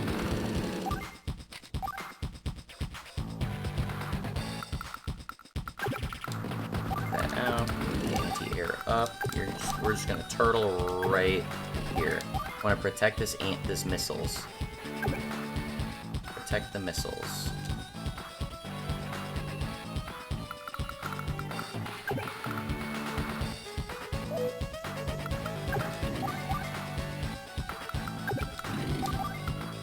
Maybe wise just to turtle up right here. Let's try this. I just fear that they're gonna kill my... Yeah, go for rockets right away. Wasn't a kill. Excellent. Okay. That's good. It's not gonna hit... It's, my missile's not gonna be able to hit the bomber, though.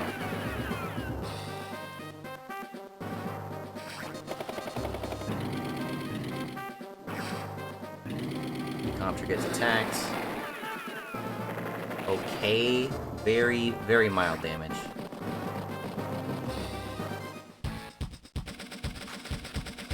Alright, so now, missiles. Easy kill. Easily kills a B-copter. We're gonna move this down. Move this over. Anti-air up.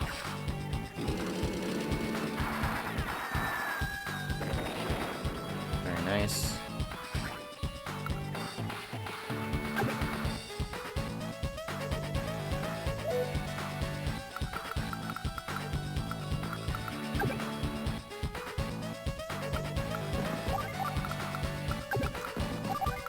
The important thing here is to protect this T-copter, so you want to make it kind of a pain for this B-copter to get to it. Yeah, so we made a nice little wall there.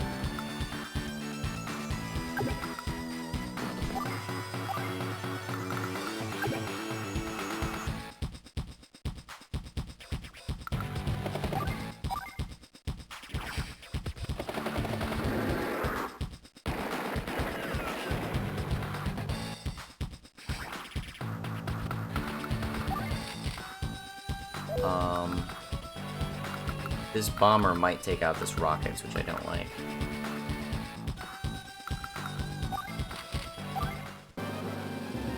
Let's see how it goes. If we lose the rockets, we lose the rockets.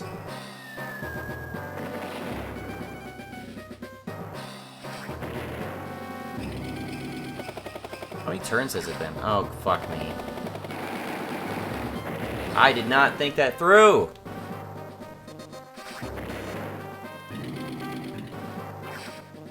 I mean, this is still winnable, but it's just not winnable in 5 turns.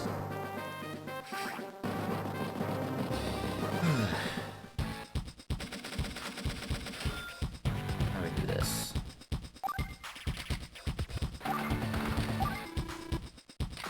I would play this differently if I wasn't trying to do it in 5 turns.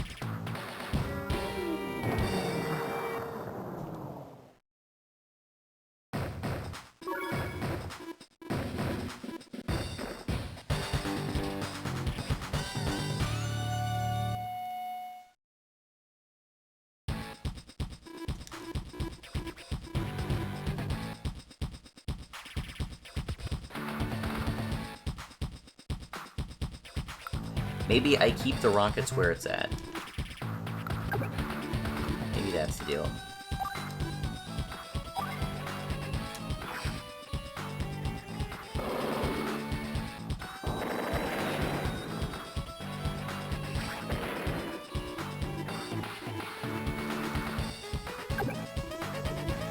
because the remaining tank that's going to be there is just going to be a problem regardless.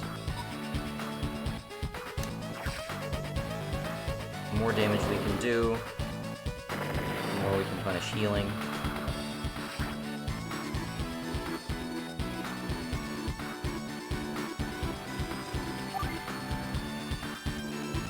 I accidentally asked for advice, I'm not reading it. Okay. Move that up. Move that up. Move this guy up. Move that up. Move that there.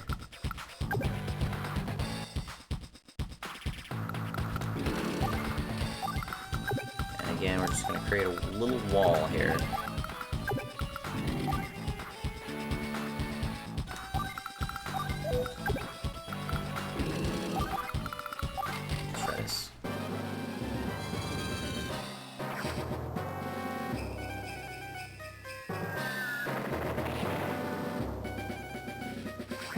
I'm expecting the B-copters to swarm my B-copter. No, they're going for the APC, okay. Not a kill.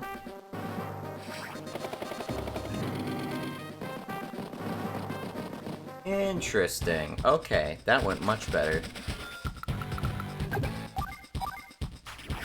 Get rid of that.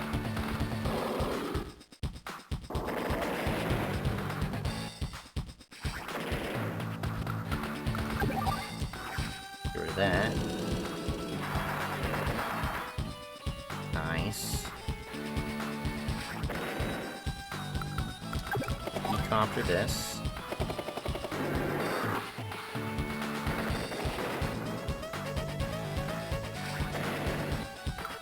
Rockets the MD tank.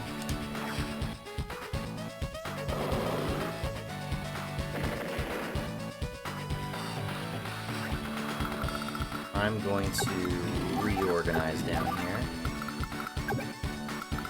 Can only move up to here, that's fine. Load up.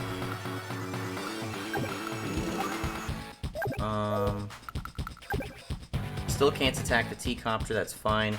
Might kill the APC, not the biggest deal. Let's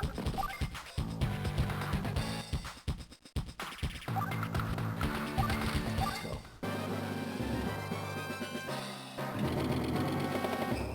Yes, that's fine. Alright. I think we got this then. That is the combination of moves necessary to win this game in 5 turns. Get some kills.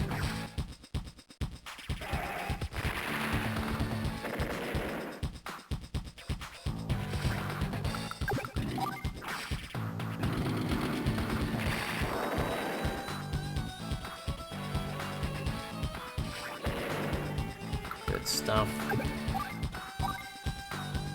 Might as well.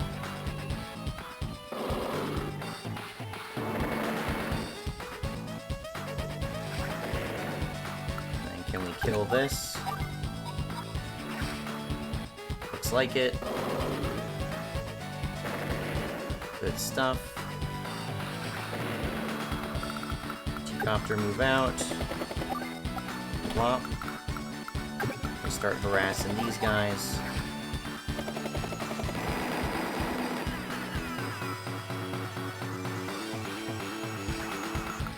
Now we can move everybody.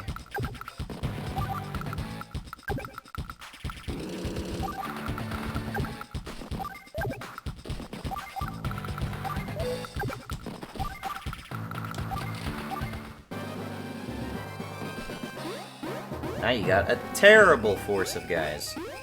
You have no chance against me.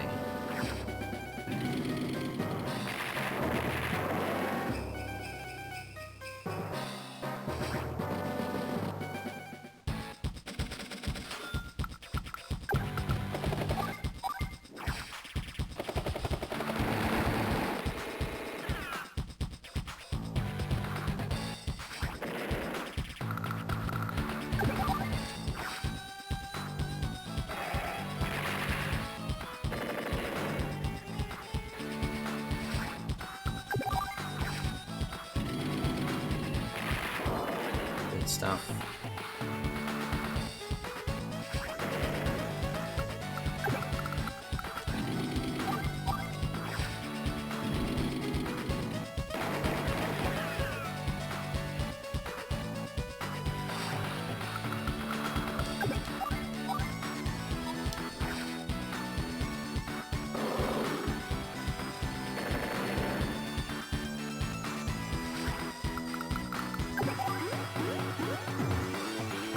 Is it possible to kill them in 5 turns? It's day 4. Kill them on day 5? Is that? I mean, you can beat them on day 5.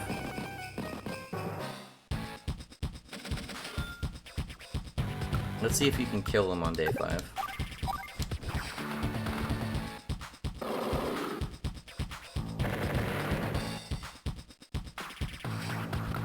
Copter needs to get this guy.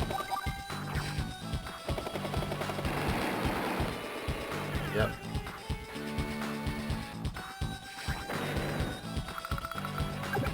Kill this guy. I was like, you gotta be able to capture in 5 turns.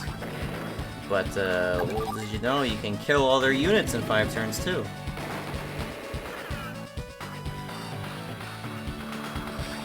Boom. Well done. Keep up the good work. Oh, I never had a chance this time. No. Just wait until next time.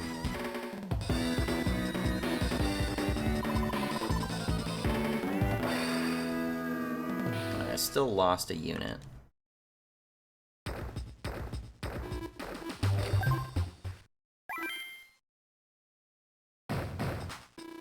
Dogfights.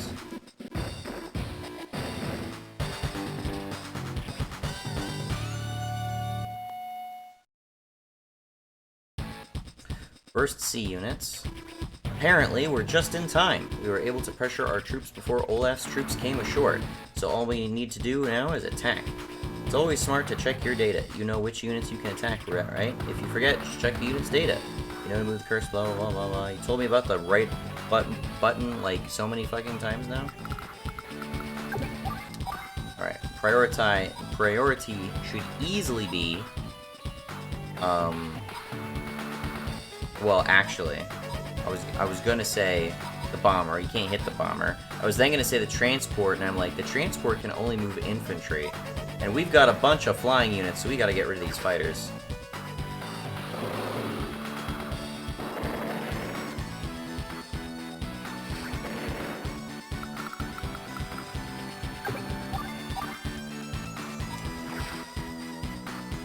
Getting rid of their lander is a priority. They even really explained what the lander did.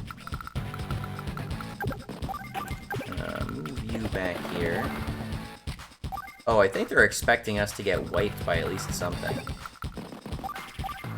There's no alternative. Oh, there are... Oh, fuck. Okay. We need to take out this fighter... okay. Absolute priority is taking out this missiles and this fighter, because those are the biggest threat to all of our units. So fly over here, hit the missiles.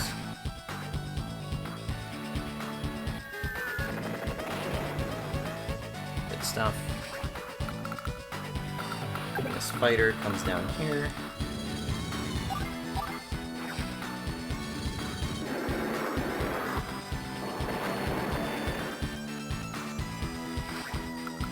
Another fighter come down here.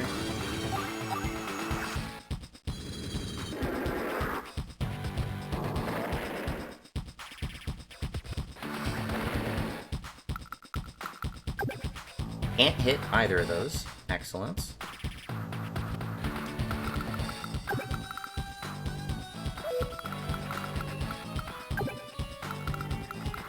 I can shoot down this T-copter.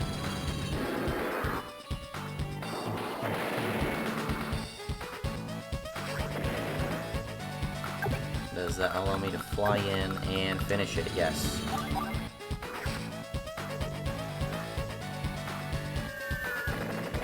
Good shit.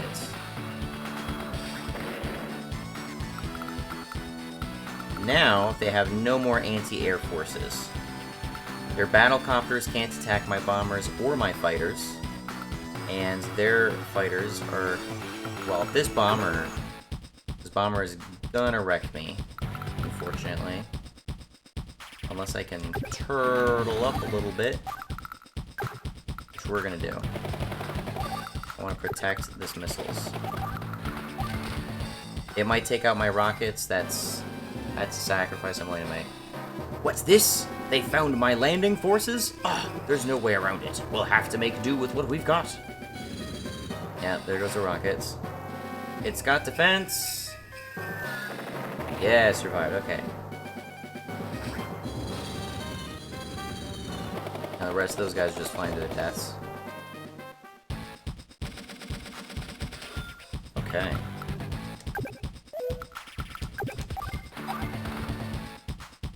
Get rid of that guy.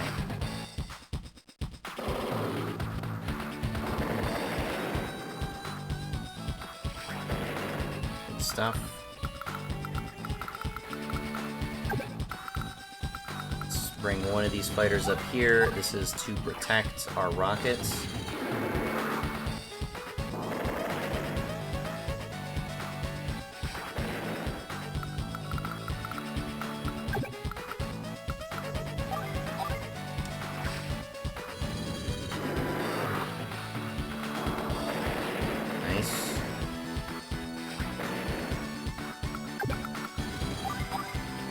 So do 80 damage.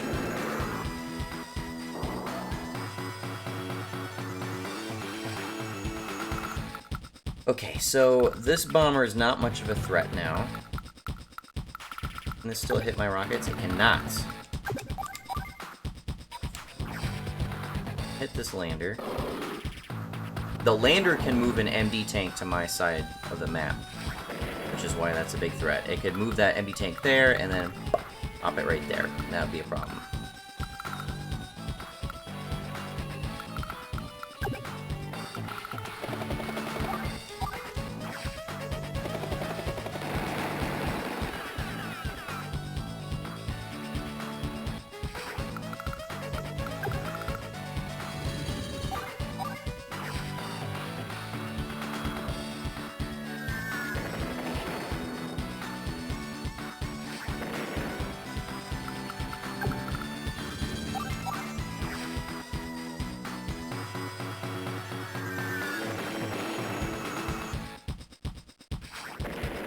Okay, with no more infantry units, they cannot win by HQ capture.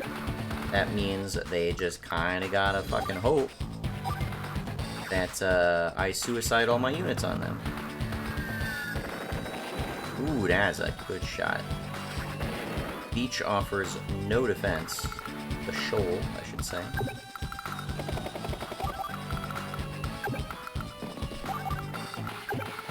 Put this T-copter down.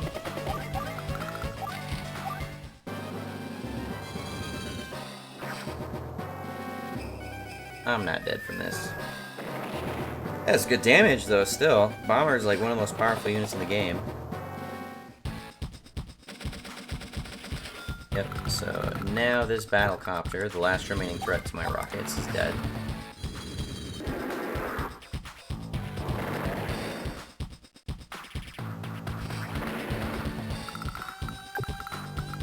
This will finish their last bomber.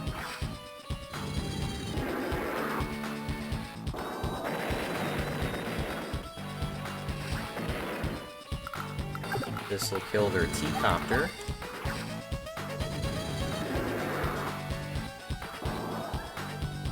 Or not. Wow, that's a durable T-copter. Let's give that another shot.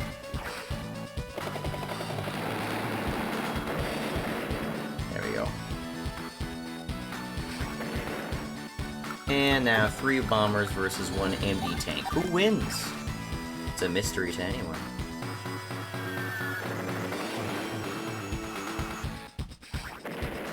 Beautiful. What? You cleared this map in 3 days? Incredible! I'm very impressed that you've developed your skills so much. Keep up the good work. Oh, How could my landing forces be defeated? Now I'm in trouble. Just wait until next time. Do I get an S rank? No, I don't think you can get better than... I don't think you can get S rank on these field training missions. You can on the battle maps. 3 more missions. Here we go. Alright, one of these is a T-copter and a lander unit, blah blah blah blah blah blah blah blah blah blah blah blah. Naval forces. This is a much more complicated map. Protect your transport copter. Easier said than done, huh? It looks like it's almost done for. This cruiser is very effective against air units, and it's so close. If you leave the copter here, it'll be destroyed immediately. Hurry and get it out of here. Can you select it? At first glance, it doesn't look like there's anywhere I can pull back to, but there's a way to save it. Move it here. Oh, that's right. Cruisers are also, like, aircraft carriers. Load it. Now the transport copter can't be attacked. That's right, you can put transport copters onto cruisers. If you load it, it'll be safe as long as the cruiser isn't destroyed. You can load battle copters onto cruisers. Cruisers can hold up to 2 units at a time, and by loading units, you can resupply those units with fuel and ammunition. If you have a battle copter too, you should try it sometime. Now let's test the attack power of the cruiser. Cruiser can engage enemy units directly. You might be surprised by the kind of units they can attack. They can only fire on air units and submarines. That is weird. They're very weird. They're transports, but only for air units, and they can attack, but only air and sub units. As for right now, you can fire on this sub. Let's attack.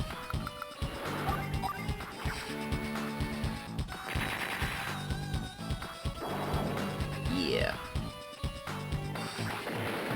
Cruisers are very effective against subs, and like I said earlier, they're also very effective against air units. Since they can only attack certain units, they are a bit limited. Once you learn their intricacies, though, you'll be glad you have them. But learning that right off the bat is pretty hard. If you forget which units they can fire on, press the R button, the ever-helpful R button. Next is the battleship. Can you select this unit? Battleship. Battleships attack from a distance, so don't move it. Just open the command menu. Now choose fire. Battleships have the strongest range of any indirect unit in the game.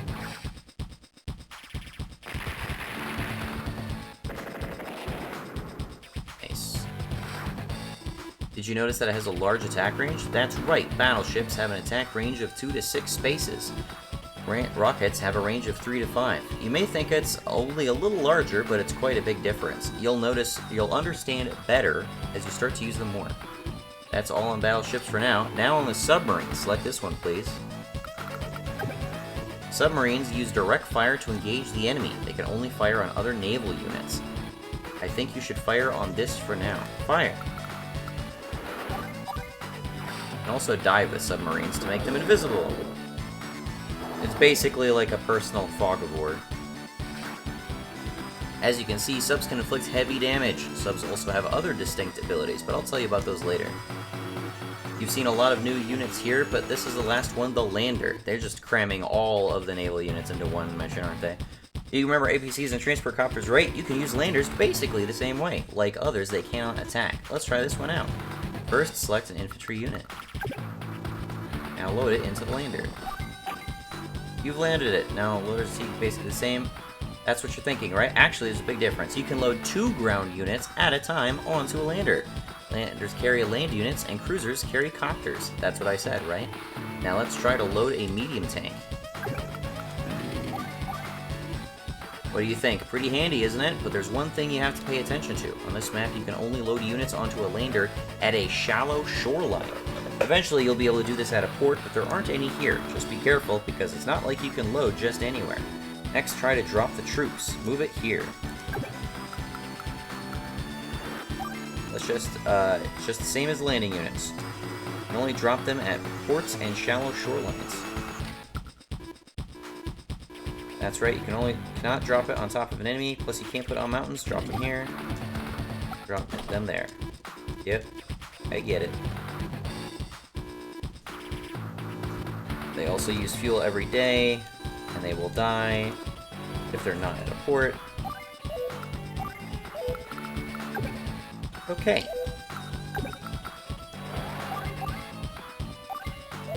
Let's see what we can do here.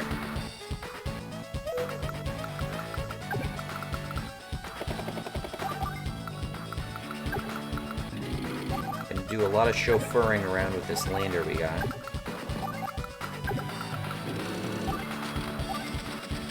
Didn't mean to hit supply there. Okay. So, we've got a naval battle on our hands here, eh? If Nell hadn't taken out my air units, victory would be much easier. But they can't use most of their troops, so that puts us on equal footing. To battle!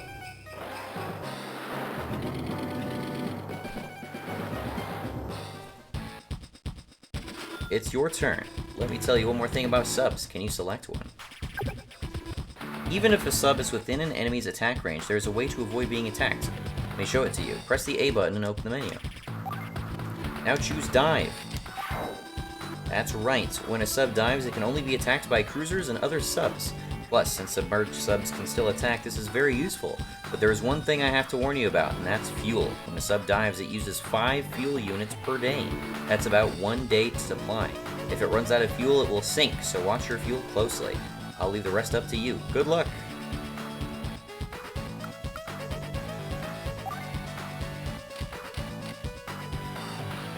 Subs use 1 to 5 units of fuel per turn.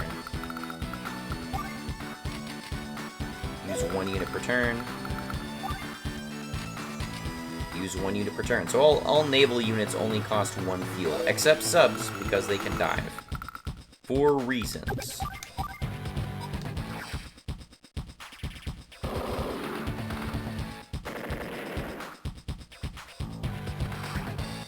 Good stuff.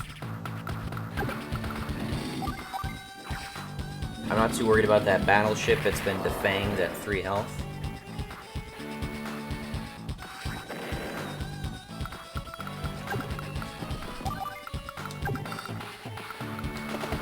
I gotta mind the lander. Not the lander, the cruiser.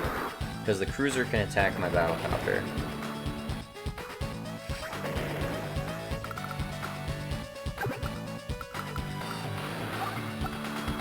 No. Just gonna bring you back.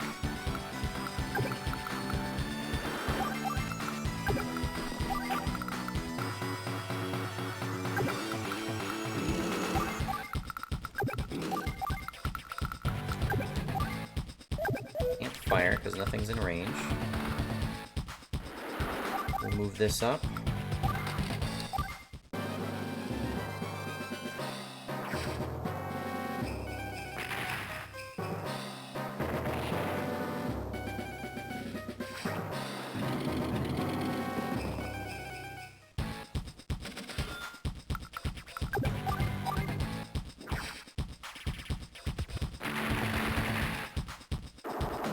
Nice. Now this cruiser is very safe.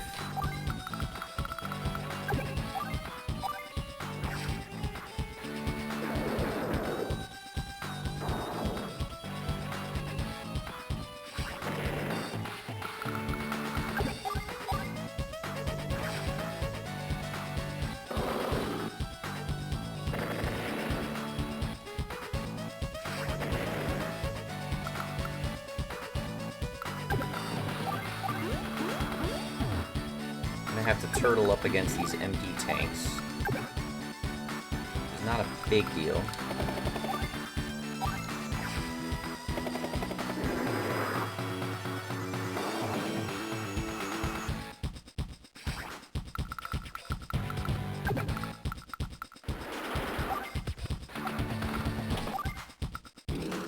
Now if they attack, I can hit them with the artillery.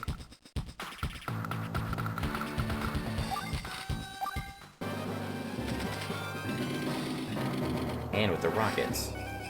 So this guy might die, unfortunately. He did not! Wonderful.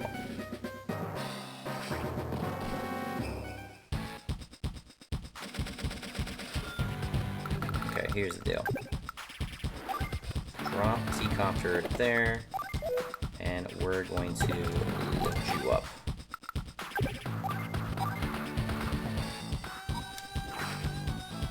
MD tank's your bigger threat. Nice.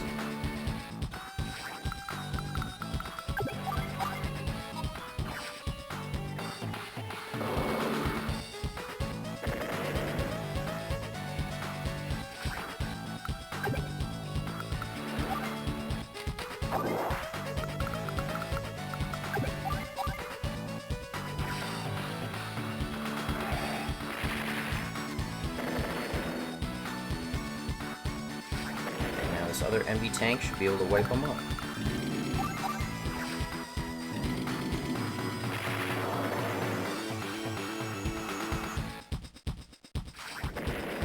Love it.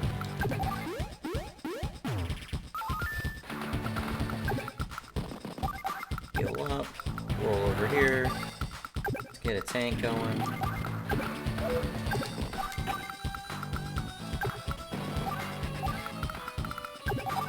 Attacking this lander.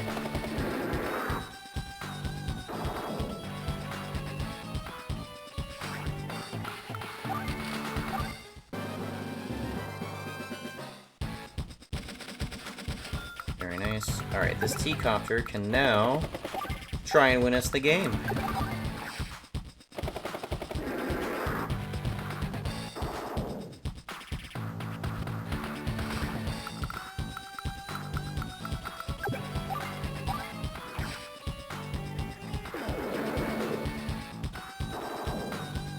Nice.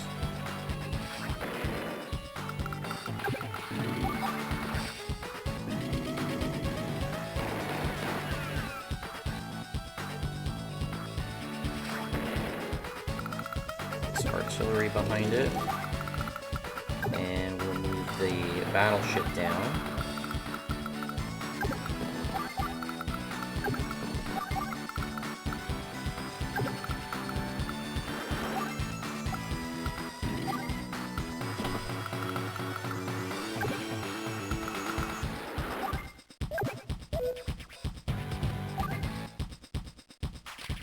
Can only attack subs and battle, and it's got such weirdly restrictive attack options. It's really weird. Whatever. APC could possibly supply the battlecopter. MD tank will move up. Yep.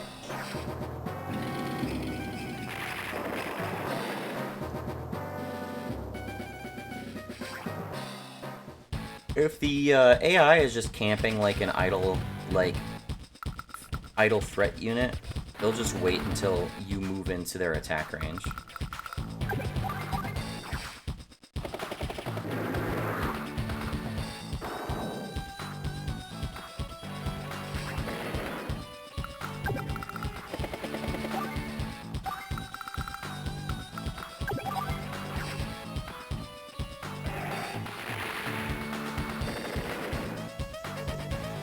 I believe the next, and this is a total guess, I believe the next mission after this, because the last one was Fog of War, the next one will just be all about building units.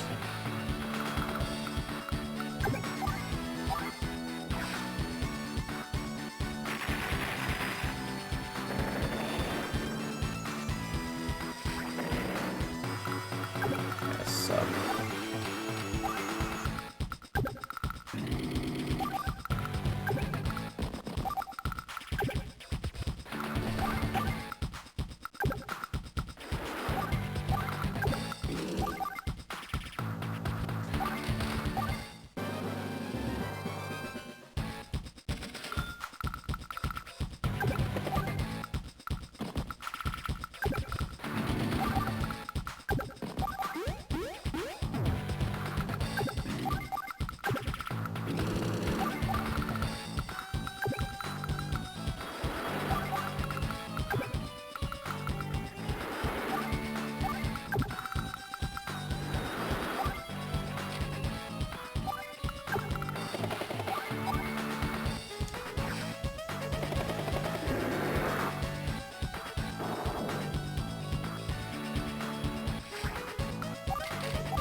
Who will die first?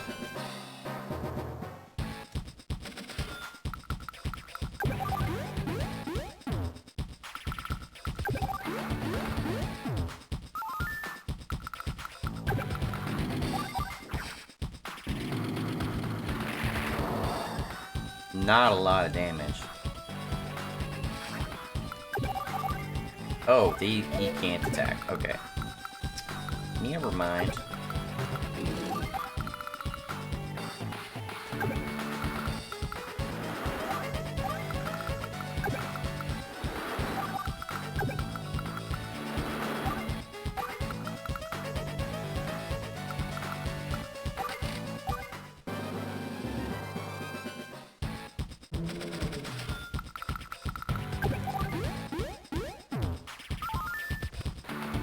This was a very strategic point for Olaf to attack the Orange Star.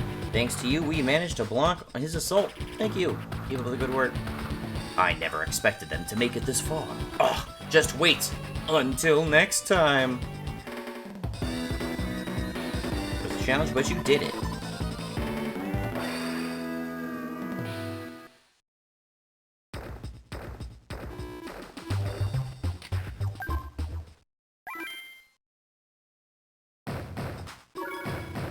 Okay, before we move on, we need to brief you in detail.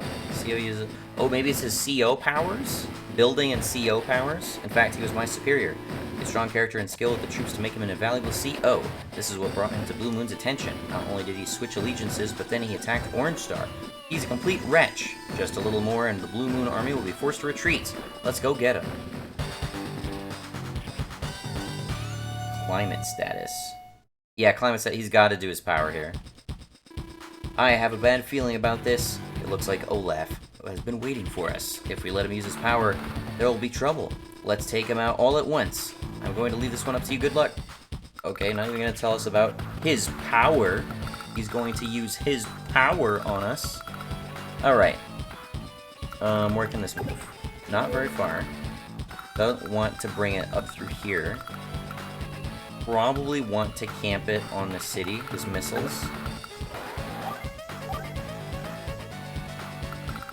Versus, this rockets we probably want to bring up into the woods here. I'm going to play this pretty conservatively, I think.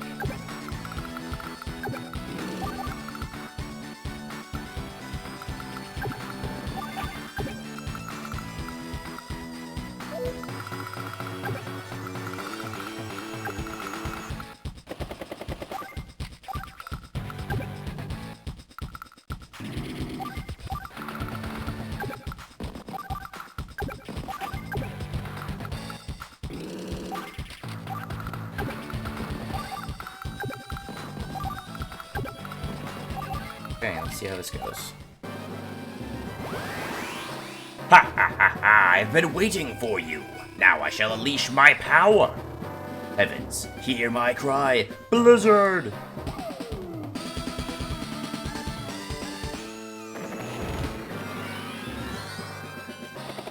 It's snow time! Snow Patrol. I didn't realize that copter up top could hit me. Yeah, we might lose this. Hopefully not. Yes. Okay. Barely survived that.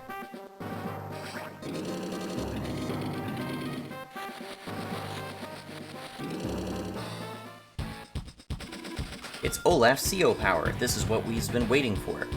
We've been caught in his trap. Every CO has his or her own special power, a CO power. When Olaf uses his CO power, a huge snowstorm drops in. It's devastating, but I can't use my CO power right now. I'm sorry. There's one more thing. Olaf is very adept in the snow. It's this power that caught Blue Moon's eye. Snow lowers the movement range of all units. See this plane here? Infantry used to move across it at a cost of 1 movement unit. In snow, the cost increases to 2. Olaf has a unique advantage here. His troops can move through snow without any adverse effects. This has turned into a rough battle, but it should stop snowing after a few days. Just be patient and try to hold out until then.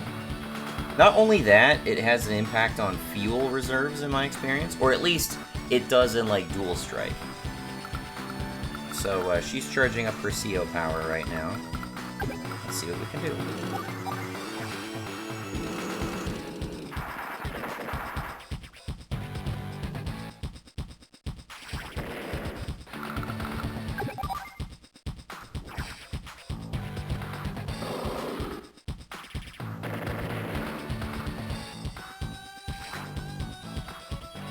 It's good having the APC up here, because if these guys are going to be kind of stranded out in the woods, they're not going to be able to resupply easily.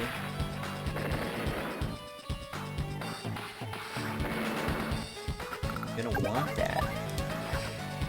Alright, all but I think one of their battle copters is dead now. Okay, they just have... Oh, they have 2 more battle copters. Okay. That is important to note.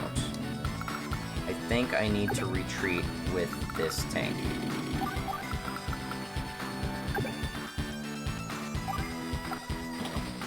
Drop an infantry right there.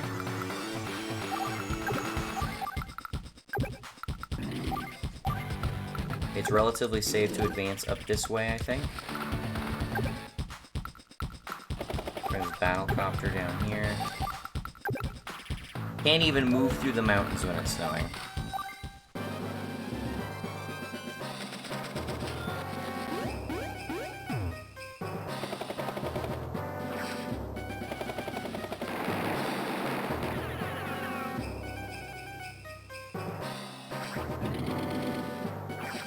Not gonna kill the T-copter. Okay damage. I'm not gonna kill it. Won't kill the mech.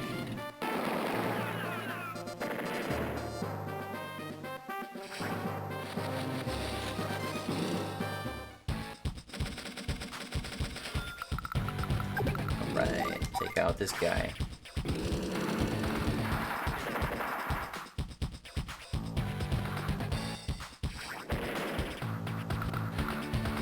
What a long, tedious process, huh? They really force field training on you. You can't start campaign until you beat field training. So it's a real pain.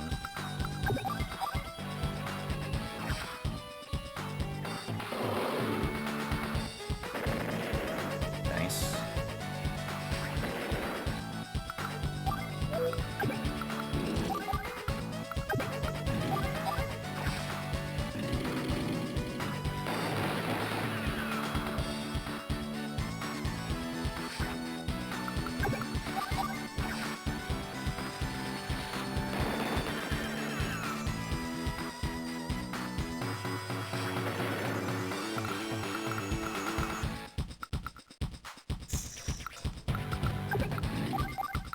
Not an amazing position on the south side here, I must admit. There's not much more use for this missiles. I'm gonna backtrack with this.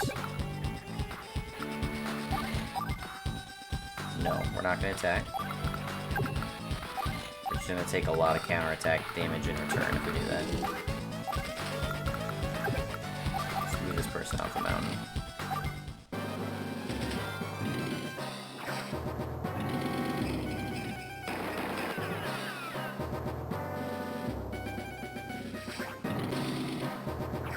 That's not good.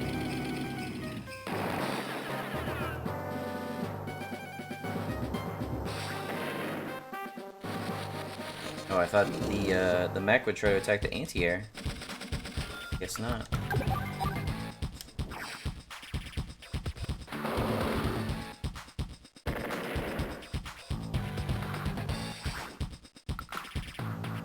Okay. Attack the tank.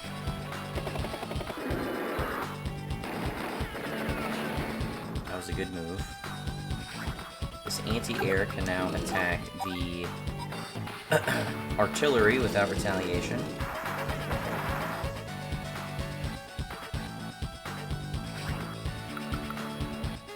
So this guy's healing. No fire capture. Fall back a little bit, move the mech up.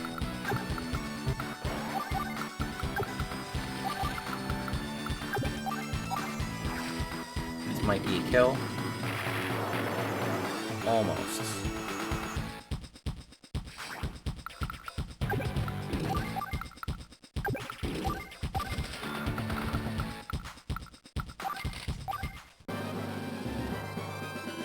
There we go.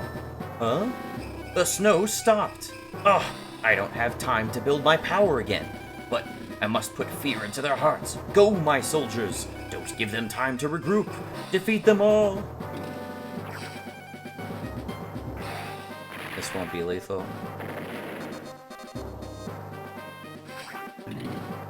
This won't be lethal.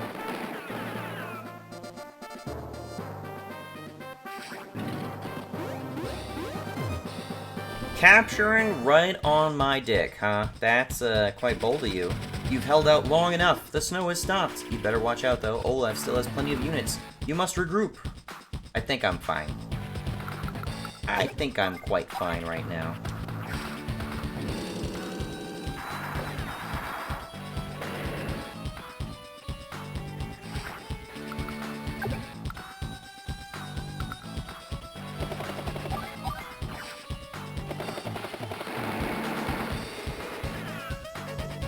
This B-copter's filling in my my gap in strength down south, which is good.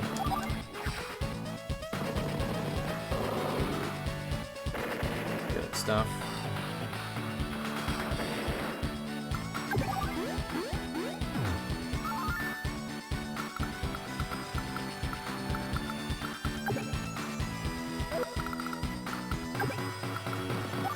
I move this guy up and attack this. May not be the wisest move, but he's quite vulnerable otherwise.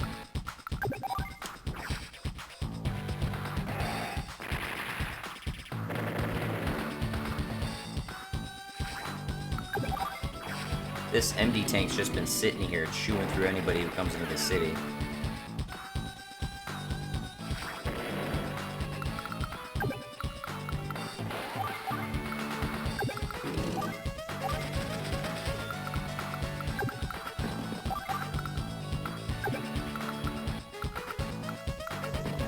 Heal up.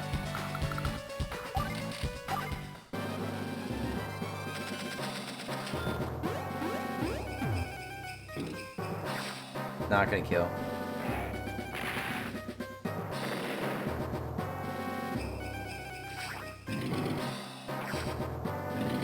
Not gonna kill.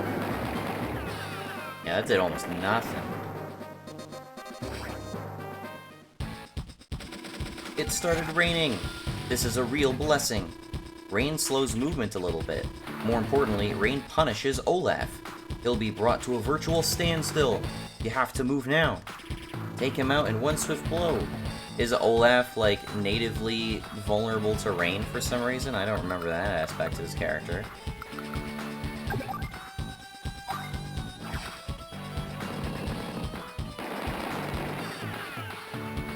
Too bad they don't show rain in, like, the cutscenes there.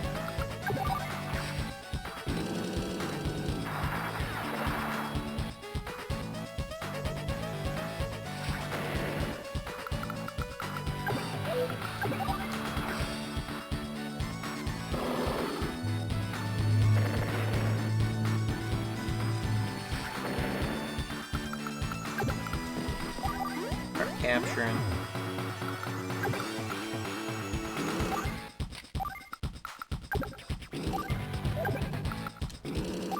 Move up there.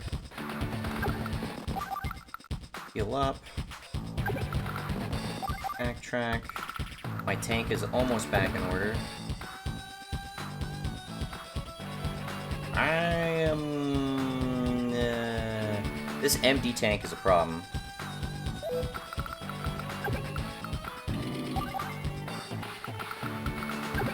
I think I should attack this missiles, or this rockets. I'm gonna get retaliated against by their own battlecopter, but getting damage on that rockets now is probably a good move. What's this? It started raining? Ugh! Our spirits will have to carry us. Oh, you can hit me from... Okay. I wasn't quite expecting that.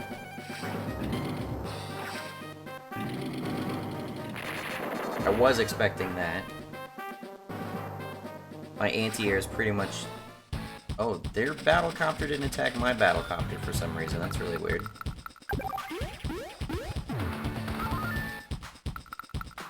Okay. you up.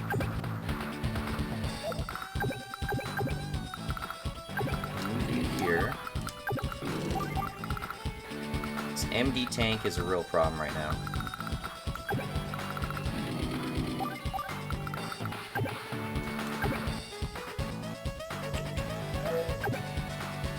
But if I can get an enemy onto, or if I can get a unit onto the city, I'll be in good shape.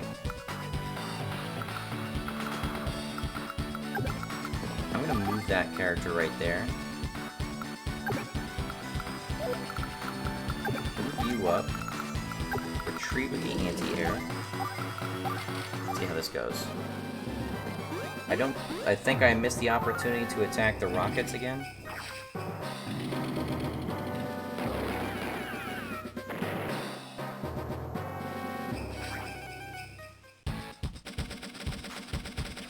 Alright, now, I'm gonna hit you with the rockets.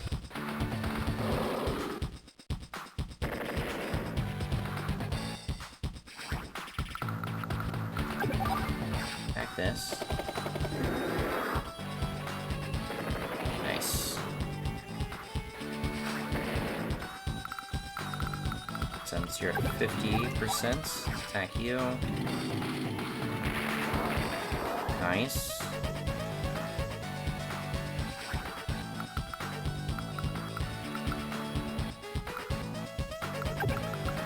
Move you down. Attack you.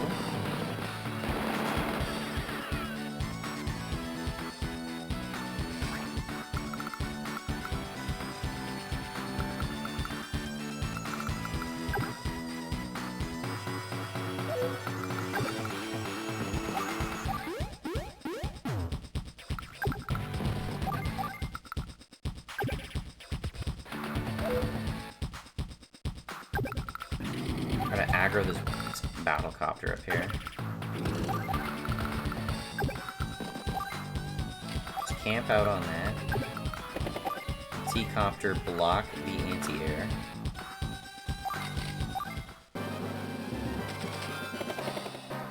There we go. Ooh, that's it's good. It's okay damage. I can last a couple turns doing that.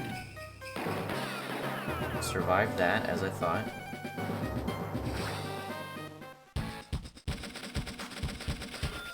Okay. I think this empty tank is dead now.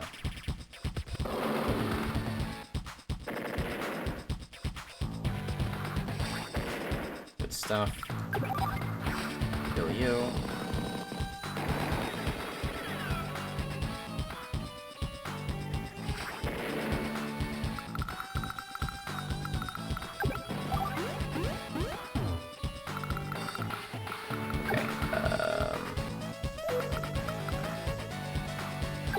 I'm gonna move you up to the city up here. I want this anti-air to replenish.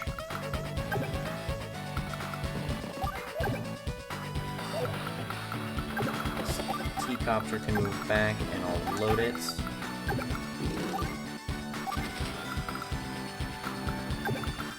This artillery no longer has use.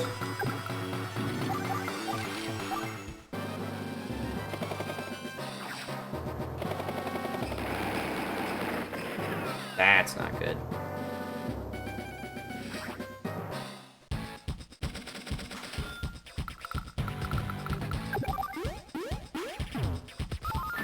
This mech is gonna get destroyed. I'll try to bait out with the artillery.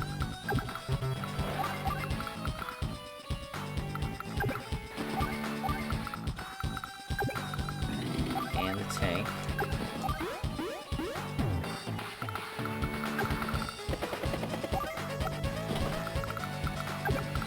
Like way out here. Should be safe. 7%. It's something.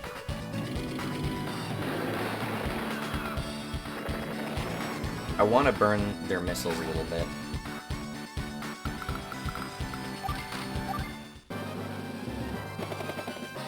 Attack the APC, that's fine.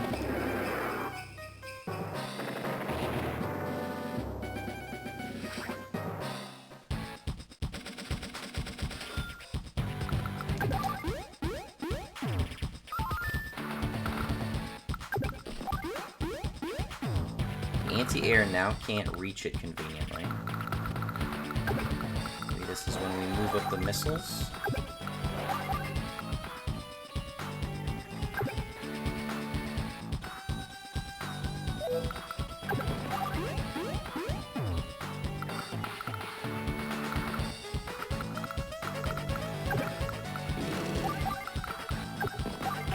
Let's try some real bait right here.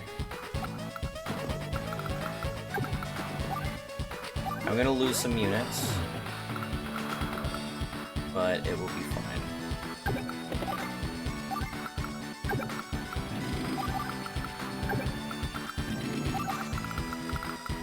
I'm gonna protect this copter.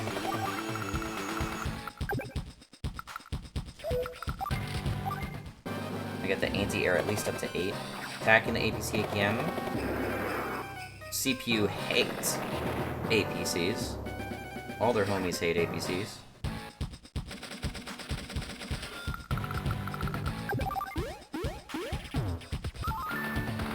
Alright. That up.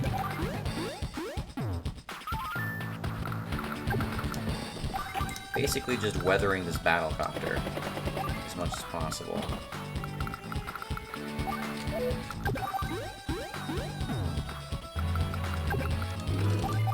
Start moving up the anti-air, the APC, supply. I think we can wall that off. The battlecopter's gonna die though.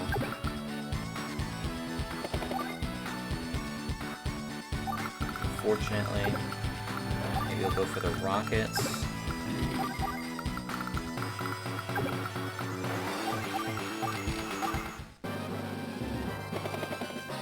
Going for the T-copter, okay.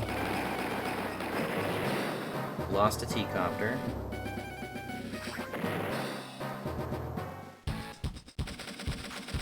Alright, well, we basically have secured victory. Because we can just wall this guy in, and you can't do anything about it.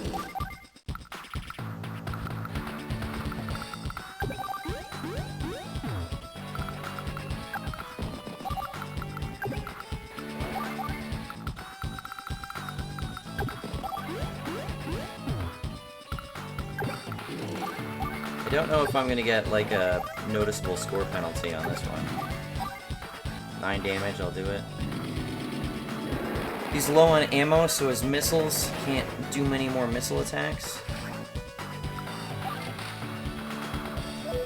Put the B-copter back there. Probably gonna attack the APC. Yep.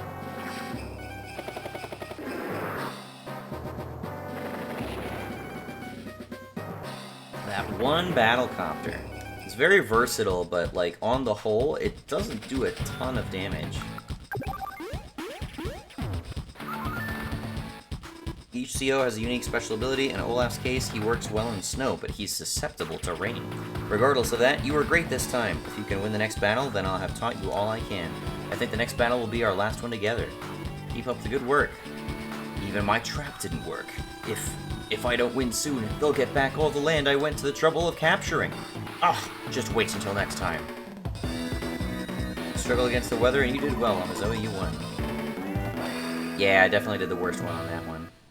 That one fucking battlecopter, man. Alright, last one, and we're finally done with field training.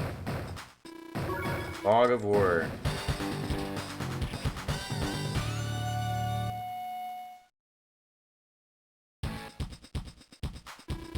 What a terrible view. The surrounding area is almost completely hidden. This phenomenon is known as Fog of War. When it is present, units can only see a limited distance. Check each unit's vision range to ascertain the distance it can see. Look at this infantry unit. See the bright squares around it? This is the unit's vision range, and Fog of War is present. On this terrain, the unit's vision range is 2.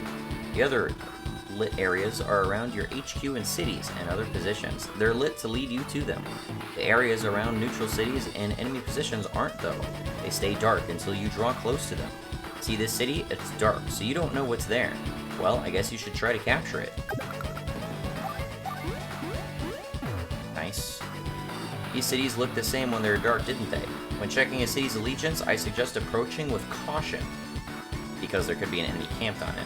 Would you select this mech unit, please? Mech units can see further on mountains. There you go. What do you think? The vision range of infantry and mechs units increase in mountains. When you have a larger vision range, it's much easier to spot enemies. Oh yes, did you notice that this area here is still dark? That's because you can't see into woods unless you're adjacent to them. You can't see into forests because your mech unit is right next to it. The same principle applies to reefs and the water. By the way, reefs are the same. They remain dark until you're next to them, exactly as I said. Let's go back a moment. There could actually be something in this forest. Why don't you send out a unit to scout it out? The last unit they introduce in this game is the Recon. That's so weird to me. This is the perfect chance to use your new unit, the Recon unit. Select it, please. Recons are basically trash, except in Fog of War. They're really only good because they have vision range. That's the only thing they're worth building for. Almost anything else is better than a Recon unit.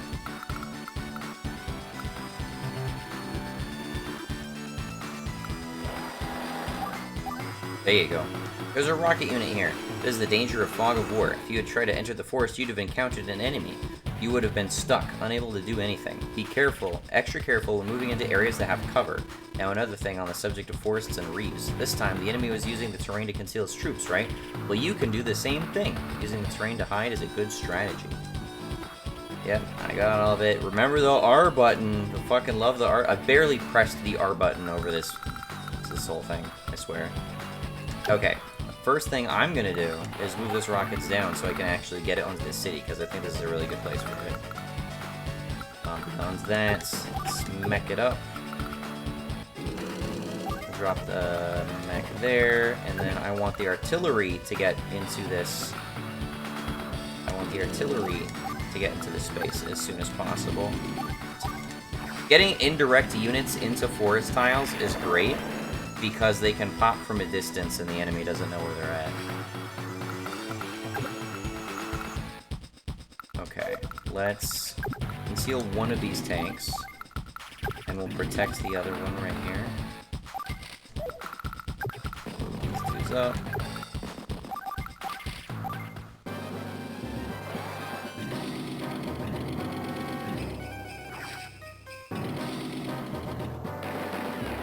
That sucks.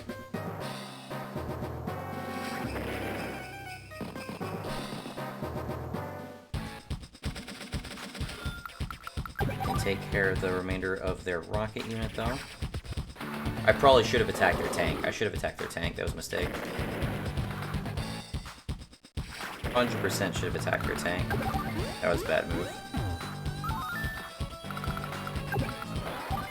Okay, that's a good place for the Recon at the moment. That's artillery, the EMD tank. 4 damage, that's good.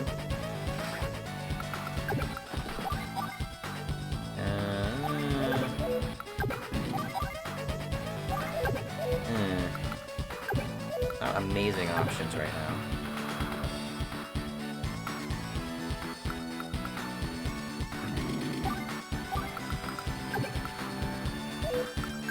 I'm gonna use this APC to reveal it, because you can't attack it until you see it. Do 13 damage versus you. We took some damage back.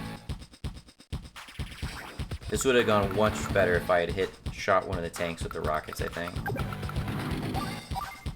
Hit for 13. There we go. Taking much less damage in return. And shoot for 13. 14. Good stuff. Much less threatening MB tank. Get up on there.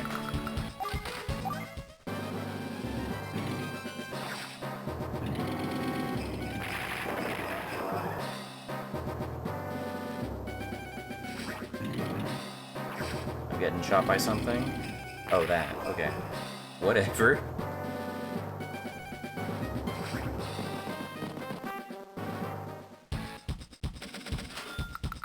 Alright, now we're gonna hit the healthier of these two. It's on the road, no defense. Good stuff.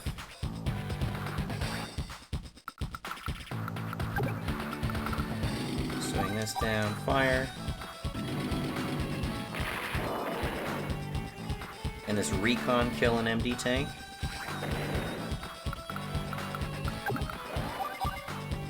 %. Wow, okay. That's not phenomenal. This shows you how fucking trash recons are. I mean, you can see a bit of the screen, that's good and all, but wow.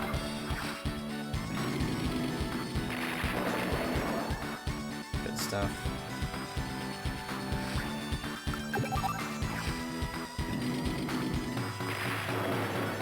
Is there a battleship in the reef? That would be a bit spooky.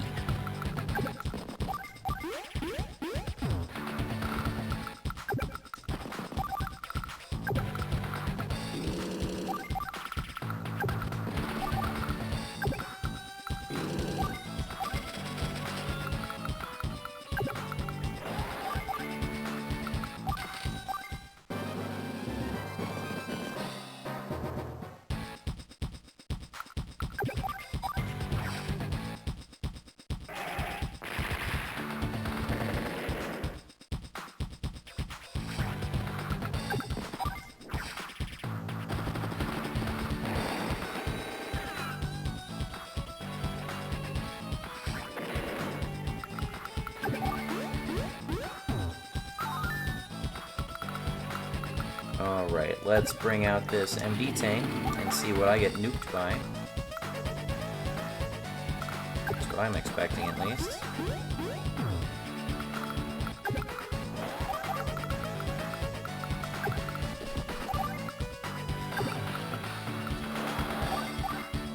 There's another guy down there. I'm trying to keep my tanks where they're at. Yep, there we go. It's a rockets. Don't know where they're shooting from. I would guess they're up here. Could be mistaken though.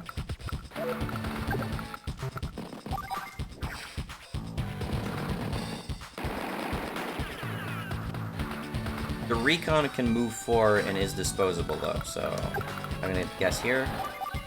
That's an artillery. Okay. So they also had an artillery. Gonna fall back a little bit. That recon may get taken out.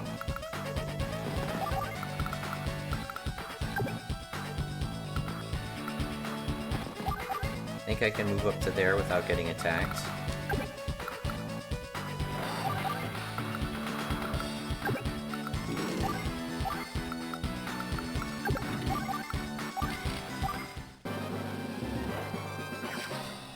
Can I hit that guy? I don't think they survive. Nope. That's not good. Oh yeah, thanks for that.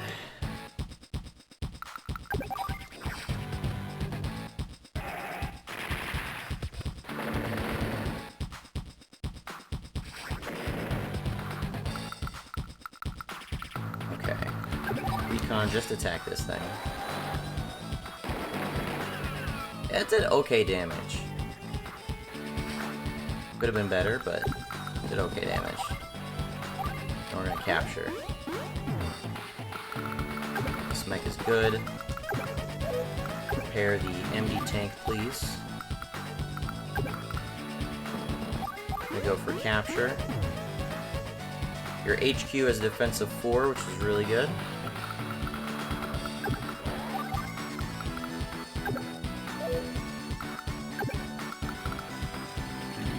This tank up here, and we're actually gonna merge it. And we're gonna throw out the APC as bait. Their priority should be the guy capturing, yep. I have high defense. It wasn't a kill. Oh, you can hit there, okay. That's unfortunate. Lost an infantry unit. but...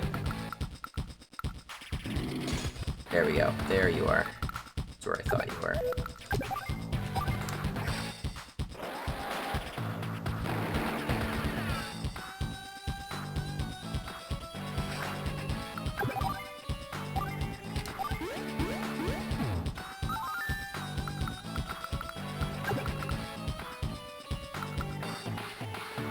You can't attack me from that range. They have a blind spot right there, and then the artillery can't hit my artillery right there either. But that's a good spot to be in. Can't hit the APC, I'm gonna move it back. Well, you can hit my recon, okay.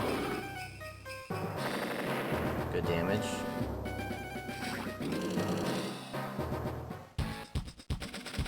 Just forfeited his turn to do that. Can only shoot 2 more times anyway. Nice. This artillery is dead.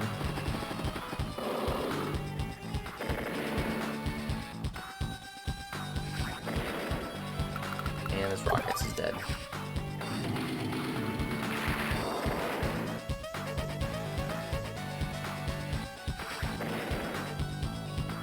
That's not all their units.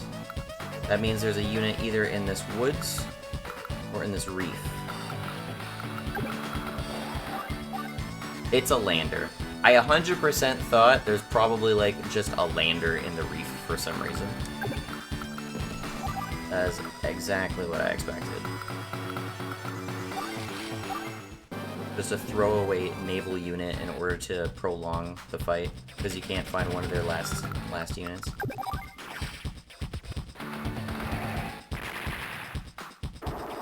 Good damage. Landers can be a little tanky.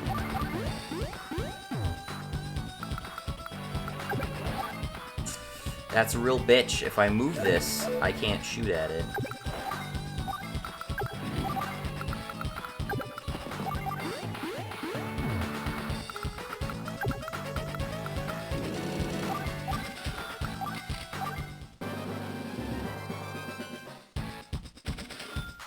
Right.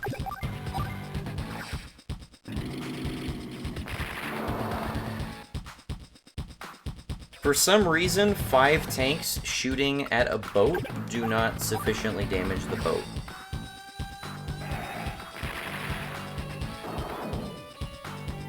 And that's it. So, they've taken back most of the Orange Star territory. I'll concede this day, but the real battle is yet to come. Well done. You've finally driven Olaf off. This will be the last thing I have to say. Thank you for listening to all my advice up to now. However, I won't be able to join you after this. You'll have to lead on your own, Omnizoa. Let me introduce you to your new partner, Andy. Andy, come here. Now, what is it? This is Advisor Omnizoa. Omnizoa will be giving you orders from now on. Say hello. Uh-oh. Hello, Omnizoa. So you're Orange Star's first advisor. Nice to meet you. Be prepared. Andy can be a bit of a wiseacre. Wiseacre? Wiseacre. Is that a term? I've never heard of that before. Except in this game, apparently. I've completely forgotten about it. He's still young, but his abilities are top-notch. I think we'll make good partner for you, Omnizoa. Well, good luck. There's nothing left for me to tell you. Congratulations, graduate. I can't talk. Well, Omnizoa, you've been promoted from candidate to an advisor. I give you this, your mark of advancement. Congratulations. The Gray Rat. There's a shit ton of ranks that you can get. And your little medal that appears gets cooler and cooler as it goes up. As you complete battles, your rank will rise. This is a special card that allows you to check your ranking at any time. Congratulations.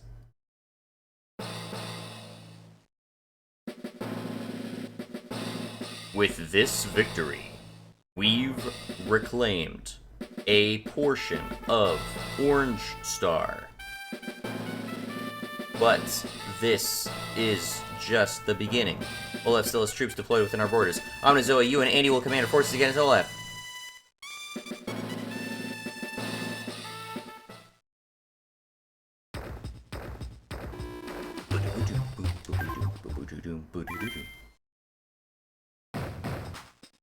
Alas, we have access to campaign, and war room, and stats, and design maps, and link mode, and versus mode. Wow, so much shit that you can do in a single game, and it's not a fucking online shit that you have to pay microtransaction-y bullshit for. And it was like this on release. I didn't have to patch this game to get multiplayer mode in it. Holy fuck. Anyway, so that was field training. I didn't ace everything. Oh, special intel. What a surprise. Are you here for my special intel briefing? This lesson is for commanders who want a little extra knowledge. This is special intel that may just give you the edge in combat. Let's get started. Oh, well, okay. I thought I was done, but I guess I'm not. Now we have bases. Okay, this is where I'll teach you some new commands and some other useful tidbits. Some of it may overlap with other things I've taught you, though. So if you'd like to skip this lesson, just reset the game. To reset, press Start, select an AB at once. Got an instant quit button command. I'm going to begin now. I'll explain a few things we haven't touched on yet. I hope you'll try them all out. Okay, airport deployment. Yeah, so basically, you can make all the units in the game from these specific places with money that you gather from captured cities. For some reason, this is like not part of the proper tutorial, but just kind of an afterthought. But it's a big part of the campaign, so it's something to focus on. I don't know why the fighter is here. Have you ever known that there were enemies nearby, but still run into them? That's actually a way to get around that. I'll show you how to do it now. Select the fighter, right? Move here. But right now, there's an enemy here that you can't see. If you move in a straight line, you'll run into it. But pay attention to the red line that appears when you move the cursor. It follows the cursor's path. Do you know what this means? This actually shows your unit's movement direction. So your movement follows this path and it moves. If you move the line over this way, you'll be fine. Just move the cursor like this.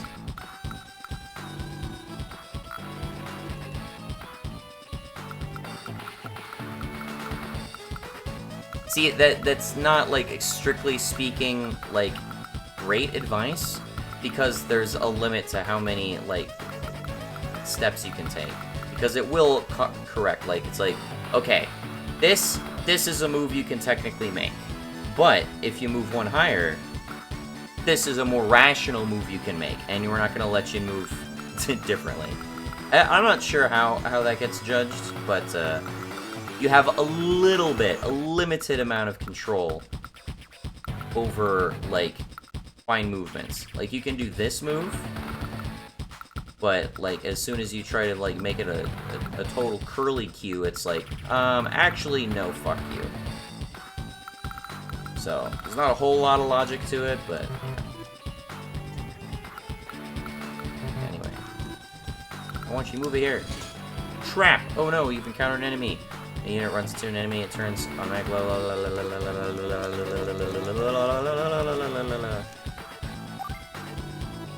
already told you about end of save, told you about rests. Do I have more options now?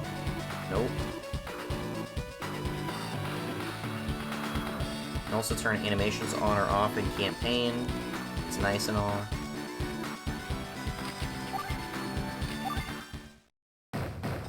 Okay, we at least did that. Is there anything we can unlock in War Room?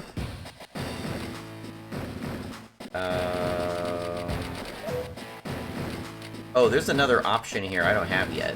So basically, there's a bunch of extra, like, maps you can do against. So these are, like, challenge maps. They put you up against particular players, particular characters, and they're like, hey, see if you can beat this map with any character. It's hard.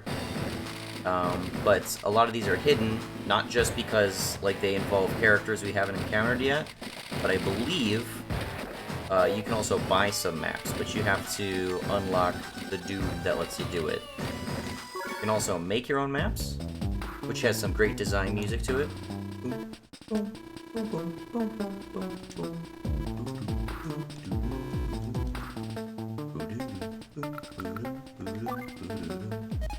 You just make your own fucking maps, man. You can even set CPUs to fight each other on the same screen, which is pretty fun. to select to get into the menu this time, which is weird. You can save up to 3 maps. You can fill the whole screen with random. This is what the computer apparently designed and decided was a good map. Pretty whatever. Anyway. Okay. And stats. So it shows your records on the war room maps. Your rank. Some cool looking badges there. Such a quality game. Such a quality fucking game. This is link modes if you wanted to connect two GBAs. I've never used that. Versus mode, you can set up a brand new game on pre-deployed maps, 3-person maps, 4-person maps, war room maps. Pre-deployed is just you're not able to build on these maps. You just start with units. And then eventually we'll have campaign. But for now, I'm gonna end off there because field training takes for fucking ever. That was 3 fucking hours, man. 3 hours before this game gets good, quote unquote. That sucks, but you know, you get through that and the game really opens up and you have a bunch of shit you can do. And the battles become less hand-holdy. You know, we've set you up to win garbage and actual challenge. And I'm not going to do campaign on hard mode because this game is actually stupid fucking challenging. You really have to save scum on hard mode. So, anyway, thanks for watching. Have a good one. I hope you like Advance Wars 2. I love it. And I'm glad I finally got a GBA emulator working with my controller. Because now there's a bunch more games I would like to give a shot. Thanks for watching. Have a good one. Bye-bye.